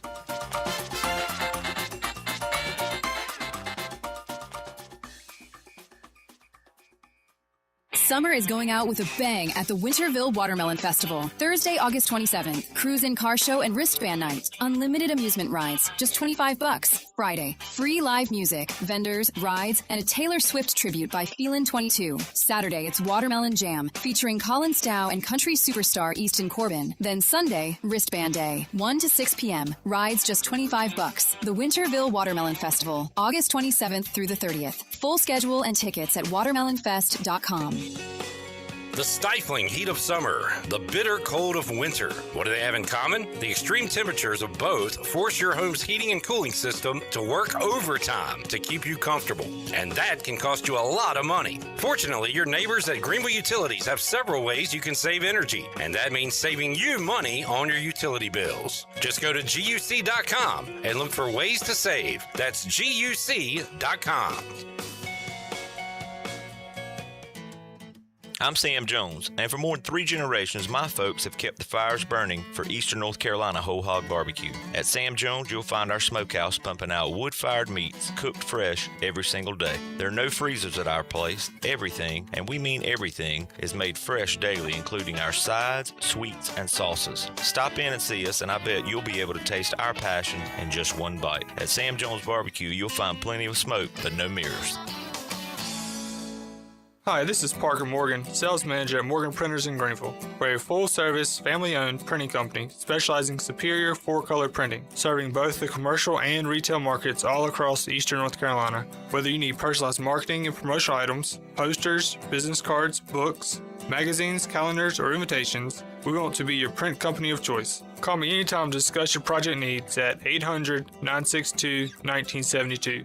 That's 800-962-1972. Or go to morganprinters.com. Back to school, football season, and weekend trips to Washington. It's a great time to enjoy downtown and the waterfront. Stop by Down on Main Street, a local favorite in the heart of historic downtown. Grab lunch, the house salad with grilled chicken, the half club and chips, or their crowd-pleasing fried shrimp plate. Then stroll the waterfront, or come back for dinner and drinks on the patio. Open 7 days a week with half-price wings every Wednesday from 4 till close. Down on Main Street. Great food, good times, and downtown Washington. Go Pirates! Do you ever talk to yourself about where to eat today, and then you hear, Warren's Hot Dogs. then you're thinking, yeah, 2 hot dogs, chips, and a drink for $7.50 would be awesome. Warren's Hot Dogs. And maybe some homemade lemonade, perhaps a pizza or a sub, and definitely an apple or peach turnover. Warren's Hot Dogs. Don't overthink where to eat today. Go to Warren's Hot Dogs in Greenville across from Ron Ayers or in Chocowinity next to the fire station. Warren's Hot Dogs, serving the Pirate Nation since 1991. Go Pirates! This summer, the heat is on, and the savings are even hotter at East Carolina Chrysler Dodge Jeep. Save big on 2026 Ram trucks. Save up to 25% off select 2026 Ram 1500s. That's a savings of up to $23,863 off sticker price. Need heavy-duty power? Save up to $12,000 on a 2026 Ram 2500 or 3500 heavy-duty with a 10-year, 100,000-mile powertrain warranty.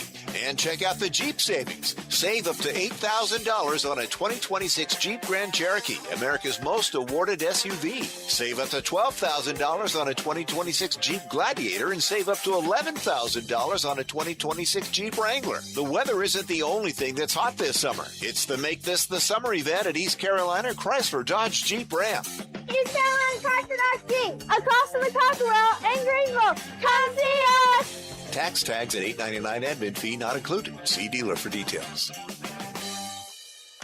Overtime Tavern is the place to be for great food, cold drinks, and all your game day action with over 10 TVs. Swing in today and try a mouth-watering burger, glizzies, wings, or check out their daily specials featuring some of the best items on the menu. OT's has a weekly lineup of entertainment starting Tuesday with Singo, Wednesday is sports trivia with Clip Brock, and Thursday's local acoustic acts playing the tunes. OT's is located on Charles Boulevard across from the Sheets and is open daily from 11 a.m. to midnight. There's always time on the clock at Overtime Tavern.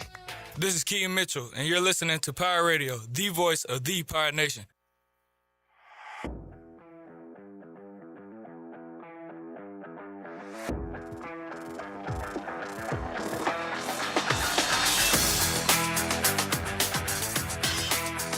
You're listening to Hour 3 of Pirate Radio Live. This hour of PRL is brought to you by Bud Light, reminding Pirate fans to stay in the game and drink responsibly. Bud Light, proudly distributed by Carolina Eagle Distributing since 1989. Now, back to the show. And welcome back in. Country Mart is your premier locally owned and operated country store serving the best cheese biscuits and country food around. They have 3 locations to serve you on Highway 11 in Bethel, Highway 903 in Stokes, and their newest location, Highway 11 across from Aidan Griffin High School. Country Mart, fueling you up with great food and your engines with great gasoline. Now let's take it back in. Here's Cliff. All right, got to get our Jeremiah Melvin fact. Before we do that, I'll talk about a game that's going on tonight. Got some. I'm excited to go home and turn on ESPN Plus and watch some college football FCS games in action, including Furman, the Paladins, taking on Anderson University.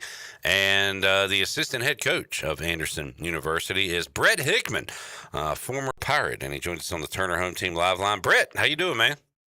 Clip, I'm doing great, man. How are things up in Greenville? Hey, it's hot, but hey, it's going good because we got Pirate football on the horizon. We still got a week and a few days to wait, but for you, the season gets underway on Thursday night. So let's talk about that, Brett, and tell us, the folks around here that are unaware about Anderson and where you're coaching right now, and let's see where you're located, what league are you in, what conference are you in, and all those details. Yeah, so I joined Coach Bobby Lamb's inaugural staff here, and he was hired in June of 2021 to kick the program off the ground, and he hired me in May of 2022 from being the head football coach down at West Brunswick in Charlotte, North Carolina, which is my home and my alma mater. Shortly after that was named the assistant head coach and the defensive coordinator. So I've had a part in recruiting every defensive kid who's ever come through the program here. We signed our first class in February of 2023, went through a whole year of just practicing football. And then in 2024 and 2025, we played our first 2 seasons in the South Atlantic Conference, which a lot of North Carolinians are familiar with. Lenore Ryan, Wingate University, Mars Hill, Catawba, those guys. Yeah. That's a great Division II league, one of the best Division II conferences in America. And first year we won 3 games. Last year we won 5. So, we just kind of keep building slowly, and hopefully, we can get in that winning season column this year as we continue to build a quality program here in the upstate of South Carolina at the NCAA Division II level.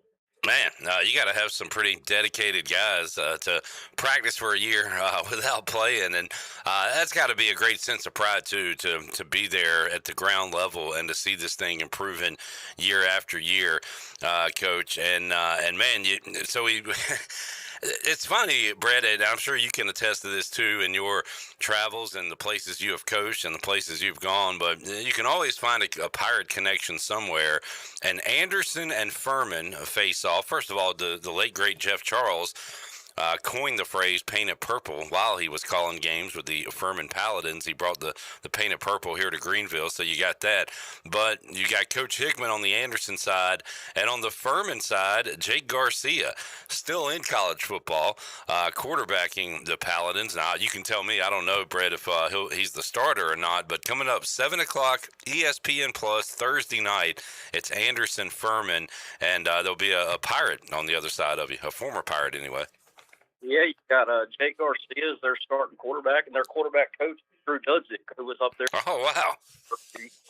So, yeah, you know, like as a lot what college football, it's gotten so transient. No, it's always been transient at the coaching level. Obviously, transient more so now at the player level, and you know, most guys find their way into one or two programs more than they used to. And Jake's certainly well traveled, immensely talented, as you know, and you know, we're going to see how we match up. You know, this is for comparison's sake for your listeners, this is a play up game for us. They're Division I FCS, we're Division II.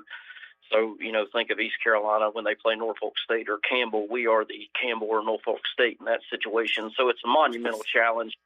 Furman has played 1,210 football games, somebody told me in their history. We've played 23.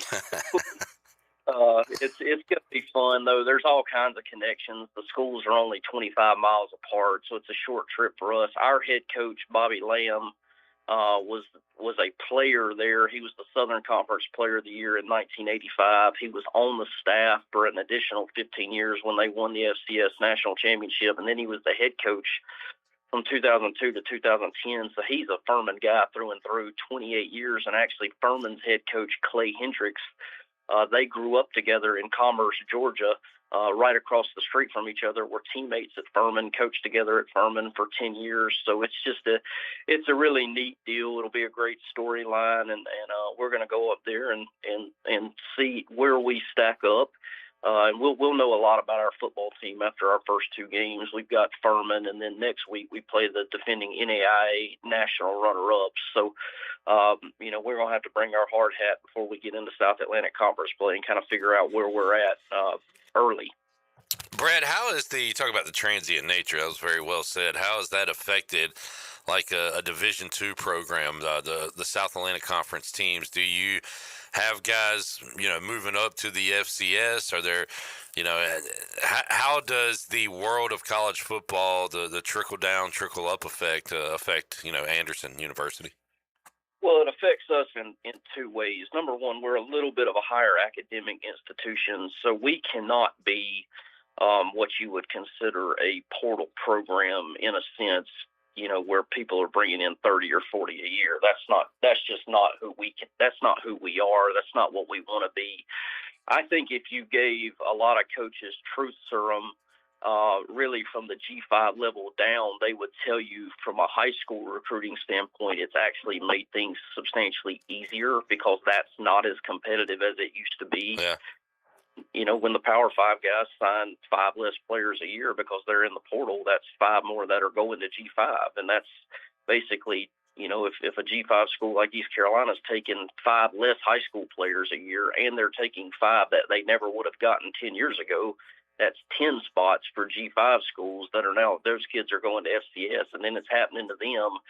So really in Division II, we're getting a better high school football player than we've ever gotten.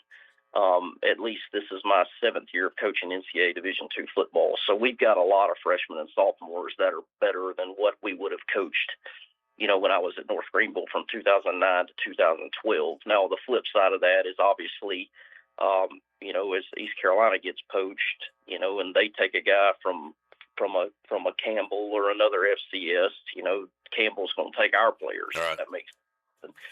We had, you know, last year we 19th in the country in total defense up here, and 4 of my starters are playing FCS football or Division I. 2 of them are at Tarleton State, receiving good NIL, and you know, one is at Campbell and one is at Gardner Webb, and we wish those guys well, right?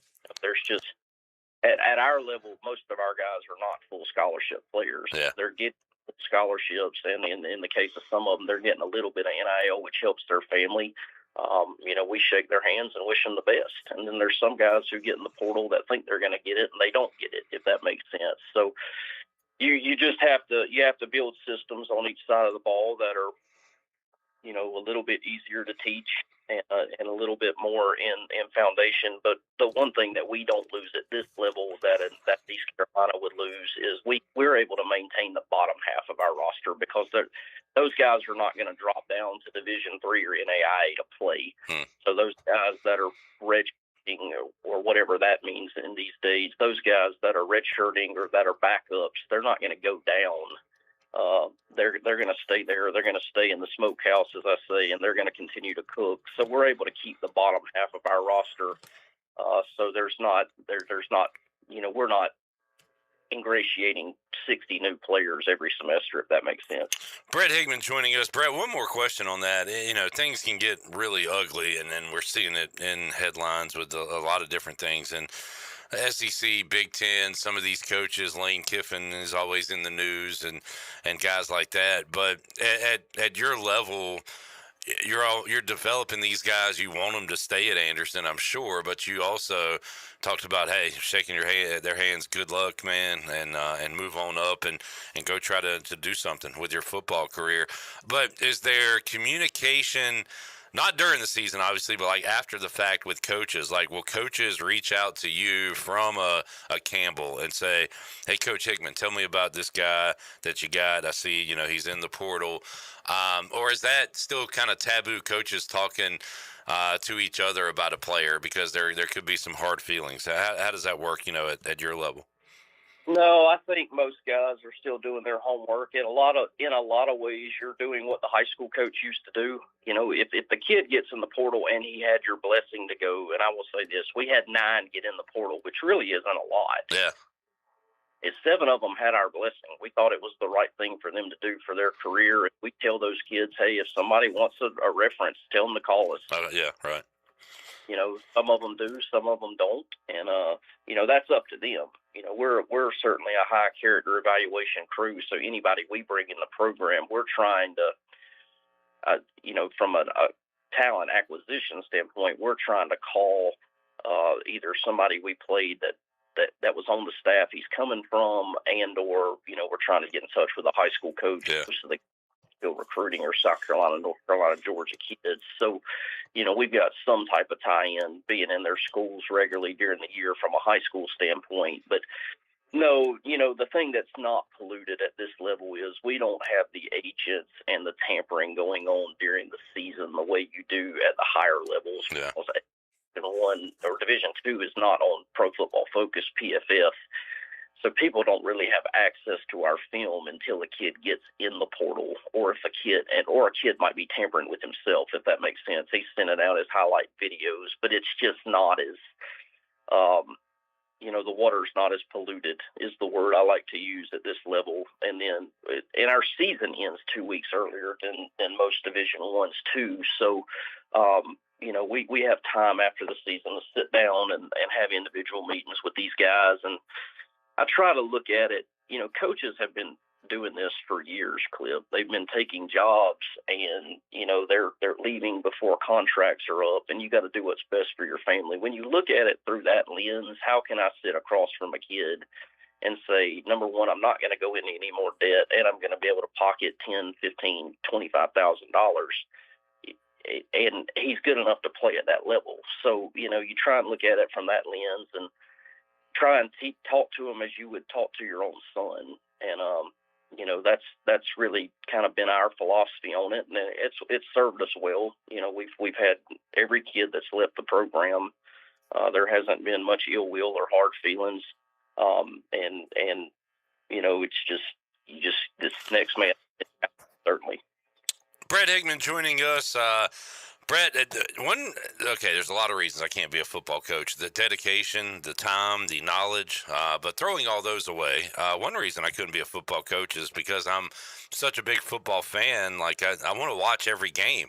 You got too much film and too much stuff to do. Can you still follow the Pirates? Can you follow our Commanders like you want to when you're a football coach? That's got to take up a lot of your time, right? So I've created a system. Now, I did go back and coach high school ball for 4 years, and then we had COVID, which really kind of spoiled me because you got to watch more than you ever thought you'd be able to watch.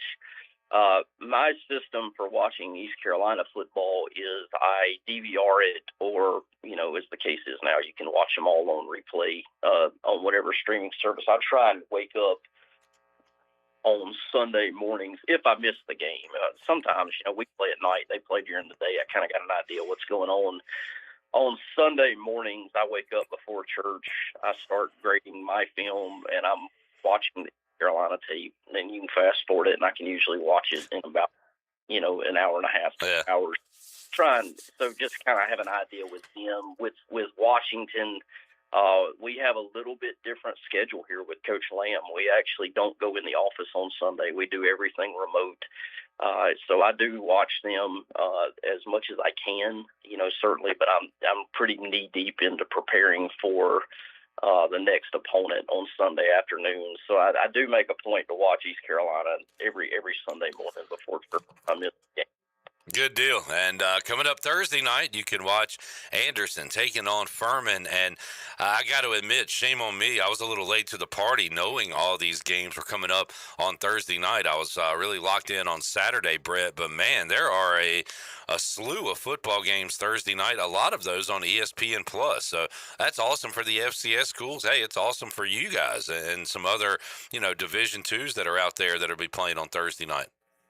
Yeah, it's great exposure, certainly. So in the upstate of South Carolina, we're in a Clemson hotbed. We're only 17 miles from Clemson's campus where we're at right now. So in the upstate of South Carolina, we'll be the show in town, and it'll be, there'll be 10 to 12,000 people in Paladin Stadium on Thursday night. And like I said, it's just, they're one of the more established FCS programs historically in the country. When you start looking at 20 Southern Conference championships, a national title, they were just in the NCAA quarterfinals 2 years ago. So for a program that just came around here, half a decade ago, it's going to be a great environment for our guys, and we're going to go see if we can go compete.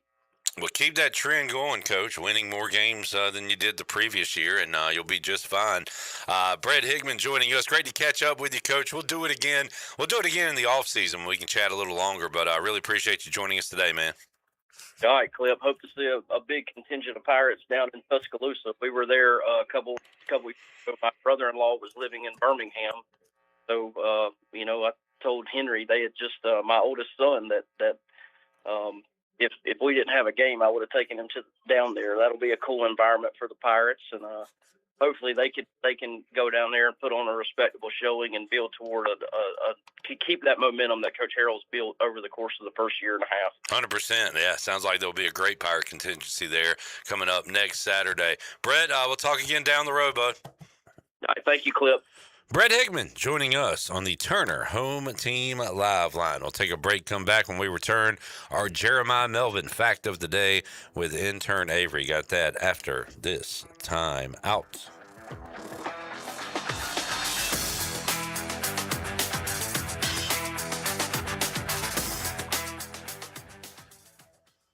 College is hectic, but where you live shouldn't be. At Pirates Cove, you get your own quiet space and private bathroom. With 2 pools, a fitness center, EV chargers, the only student property with a new soccer mini pitch field, a business room for focus, and a quick ride to campus.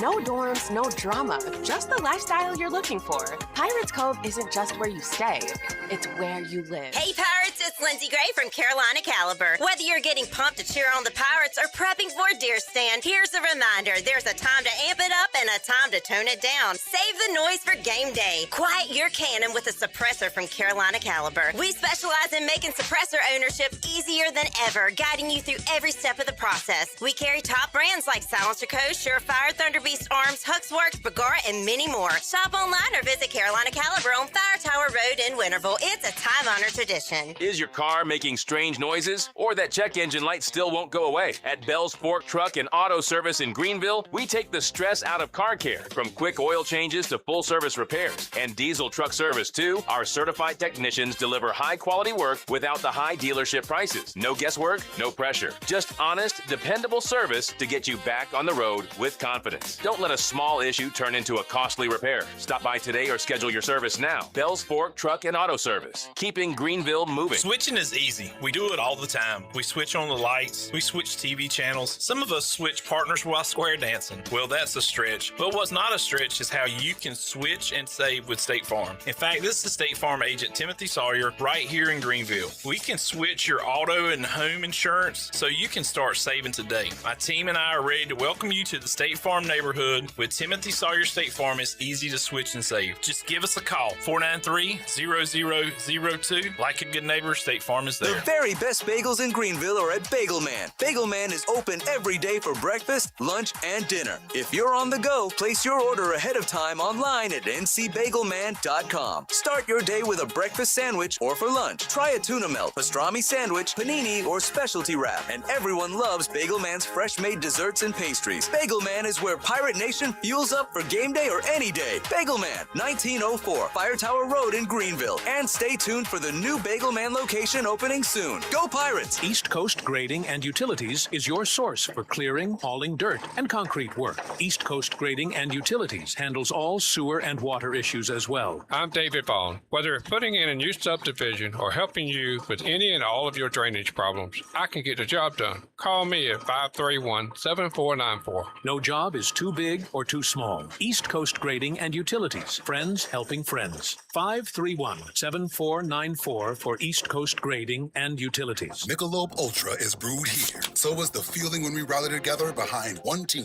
From the pitch to the pool, Superior is brewed here. Michelob Ultra, proud sponsor of the U.S. men's national soccer team. Enjoy responsibly. Copyright 2026, Anheuser-Busch Michelob Ultra Light Beer, St. Louis, Missouri. Get ready, Greenville. Free Boot Friday is back. Presented by Brightspeed. And only in downtown Greenville. Join us as we kick off the season September 11th. Enjoy the cool beach tunes from the Embers from 5:30 to 8:30 at the 5 Points Plaza. And we'll have plenty of ice-cold beer, wine, and seltzers from Carolina Eagle. Sup Crushes from Crush Distillery. The New Look Kids Zone. And local food trucks.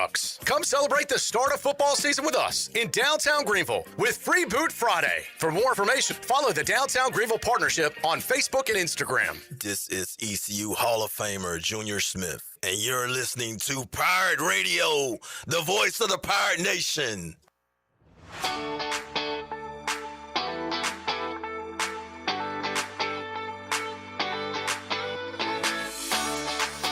You're listening to Hour 3 of Pirate Radio Live. This hour of PRL is brought to you by Bud Light, reminding Pirate fans to stay in the game and drink responsibly. Bud Light, proudly distributed by Carolina Eagle Distributing since 1989. Now, back to the show. And welcome back in. Are you in the market for a member-focused local credit union or making a switch from your existing one?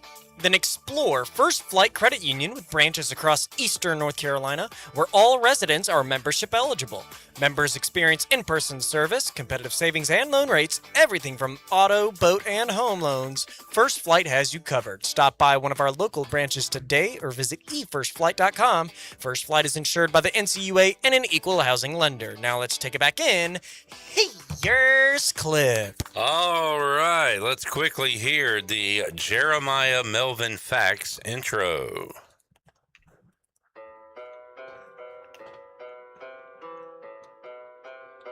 Jeremiah Melvin. Jeremiah Melvin. Jeremiah Melvin. Jeremiah Melvin.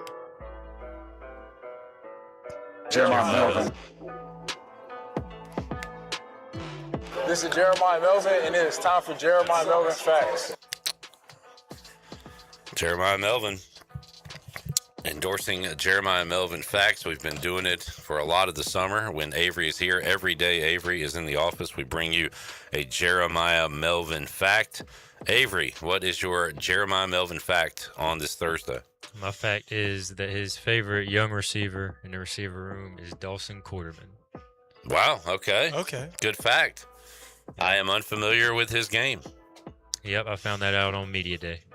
It's a good place to find that out. Yep, straight from the source. Straight from the cows. You know what. Oh, man. Avery and I had a very weird discussion. Avery, you're kind of a weird guy. I can't figure you out. You asked me if Jeremiah Melvin was my favorite player. You gave me like 2 answers. He Go was back my to favorite player, and then you came along. I was trying to tell you that like he can still be your favorite player. He can be our favorite player. He's my favorite skill position player. Like, we can share that bond. I know, and I feel like we do have that bond, but also, can you cut the Jeremiah Melvin intro? Sorry. Thank you. I was kind of enjoying it. I know. I was about to say it was catchy. I liked it. That is a hit song on YouTube called Royalty Free Rap, and you just find one of those things. And I don't want to share the guy. I mean, look, he's kind of Pirate Radio's guy. He's your guy. He's my guy. He's our guy. But I'm going to say Brandon Best is my favorite Pirate. Jeremiah Melvin is my favorite skill position Pirate. Mm-hmm. But for some reason, like you kept questioning me on this like you were some kind of attorney and weren't listening to the answers I was saying. Well, I didn't want you to feel like I took your guy. I guess you didn't. I would like to know when you became a Melvin guy and when I became a Melvin guy. Because as far as I know, I was a Melvin guy before you were a Melvin guy. You were a Melvin guy 30 seconds before I was. And now, the world. I had a guy at Sports Trivia last night talking about listening to the show, and he said Jeremiah Melvin. So the Melvin effect. If you see Avery in public or in class, say Jeremiah Melvin to him, and we'll appreciate that. Yep. All right, let's take our last break. We'll come back, get ready to wrap things up. We got Conley football tonight. They'll finally open the season when they take on Northeastern. As I say that, dark clouds surrounding Eastern North Carolina. So don't jinx it. What am I jinxing? The game being tonight. How? By talking about how they're going to play I hate tonight. this. Cut the music. Jackson, this is not against you, man. You've done a great job and everything. I hate when people don't understand what a jinx is. It's a commentator's curse. If I said, oh, they're going to get this game in, this weather is not going to affect anything, it's not going to rain around here, this is going to blow right through, there's nothing going to happen at all. That's a jinx. Me bringing up that there's dark clouds is not a jinx. Do you understand? Does that make sense? I guess, yeah. Okay. Okay. All right, we'll move on. We'll take a break. We'll wrap it up when we return after this.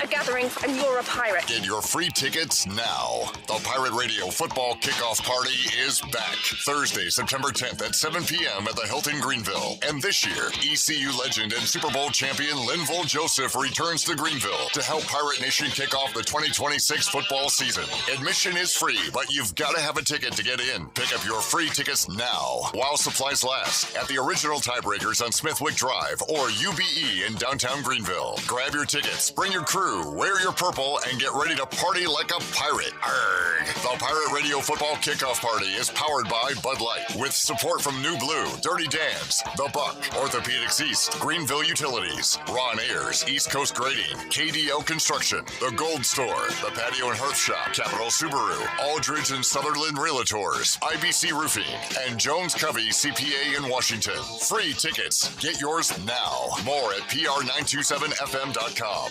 Doug Henry of Greenville is looking for your trade-in and your business. Doug Henry of Greenville is right on the corner of Greenville Boulevard and Memorial, and always right on the price and looking to beat every offer out there. Just bring it in and you won't be disappointed. Doug Henry of Greenville has over 300 vehicles to choose from and brand new inventory arriving daily. And you can always check them out online at DougHenryGreenville.com. Doug Henry, right on the corner and right on the price. The NU in New Blue stands for Next Up, and with their Next Up mentality, they are staying hungry to go the extra mile just for you, humbly learning through continuous training and a commitment to remain focused on working smart to deliver a new level of service excellence. Next Up means doing the small things right because your home deserves it. Whether it's plumbing, electrical, or HVAC issues, New Blue is next up and ready to help. Visit callnublue.com or call 252-228-5855. New Blue Service Group, redefining service excellence. Go Pirates! I'm Sam Jones, and for more than 3 generations, my folks have kept the fires burning for Eastern North Carolina Whole Hog Barbecue. At Sam Jones, you'll find our smokehouse pumping out wood-fired meats, cooked fresh every single day. There are no freezers at our place. Everything, and we mean everything, is made fresh daily, including our sides, sweets, and sauces. Stop in and see us, and I bet you'll be able to taste our passion in just one bite. At Sam Jones Barbecue, you'll find plenty of smoke, but no mirrors. This is proud ECU alumni David Price of David Price Construction. As a leading general contracting firm, we specialize in commercial construction and renovation. Whether it's updating your office space, renovating your restaurant, or building a new retail store, our team at David Price Construction is ready to assist. We are committed to delivering quality, value, and customer satisfaction across all of our projects. So give us a call at 919-820-3612 or find us online at davidpriceconstruction.com. Go Pirates! Play it again, sports. Buy, sell, trade. Great deals never felt so good. So good, so good, so good. I saved a bunch of cash. Buy, sell, trade. Using my gear like I never knew I could. Play it again, sports. Buying and selling new and used sporting and fitness equipment for over 27 years right here in Greenville. Located on Greenville Boulevard across from the Nissan dealership. In Beaufort County, success is built together. The Washington Beaufort County Chamber of Commerce connects leaders, supports local businesses, and helps our community thrive. From networking to community events, the Chamber is building a stronger Beaufort County every day. Get involved, grow your network, and help shape the future of beautiful Washington. For more information on the Washington Beaufort County Chamber of Commerce, including future events and membership, visit wbcchamber.com. This is Touchdown Tony Collins, and you're listening to Pirate Radio, the voice of the Pirate Nation.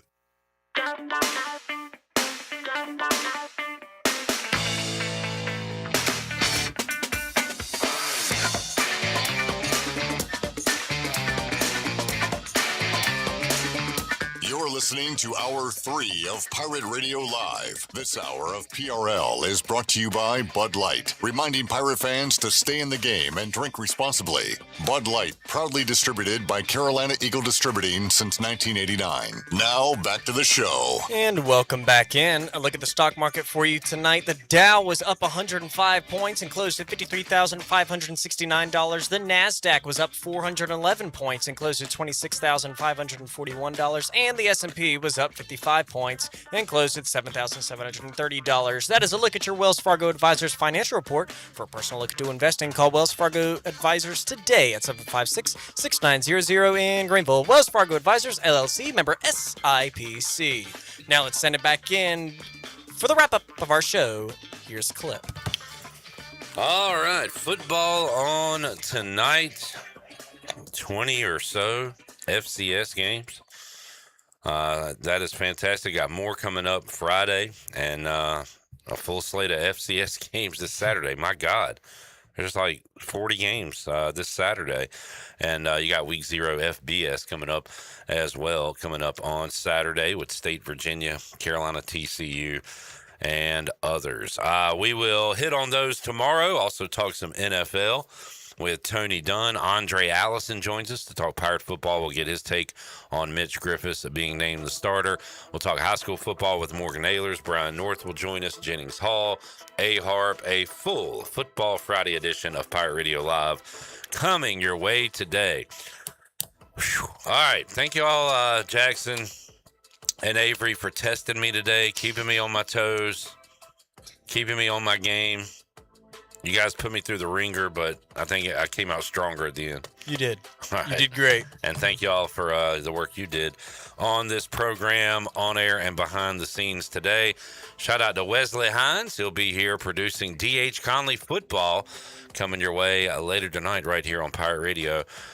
7 o'clock, round a 6:50 start time on your radio dial. We'll see you Friday, 3 o'clock on an edition of Pirate Radio Live. For the crew, I'm Clip Rock. Jeff Charles, take us home. Have a great night, Eastern Carolina. Thanks for listening.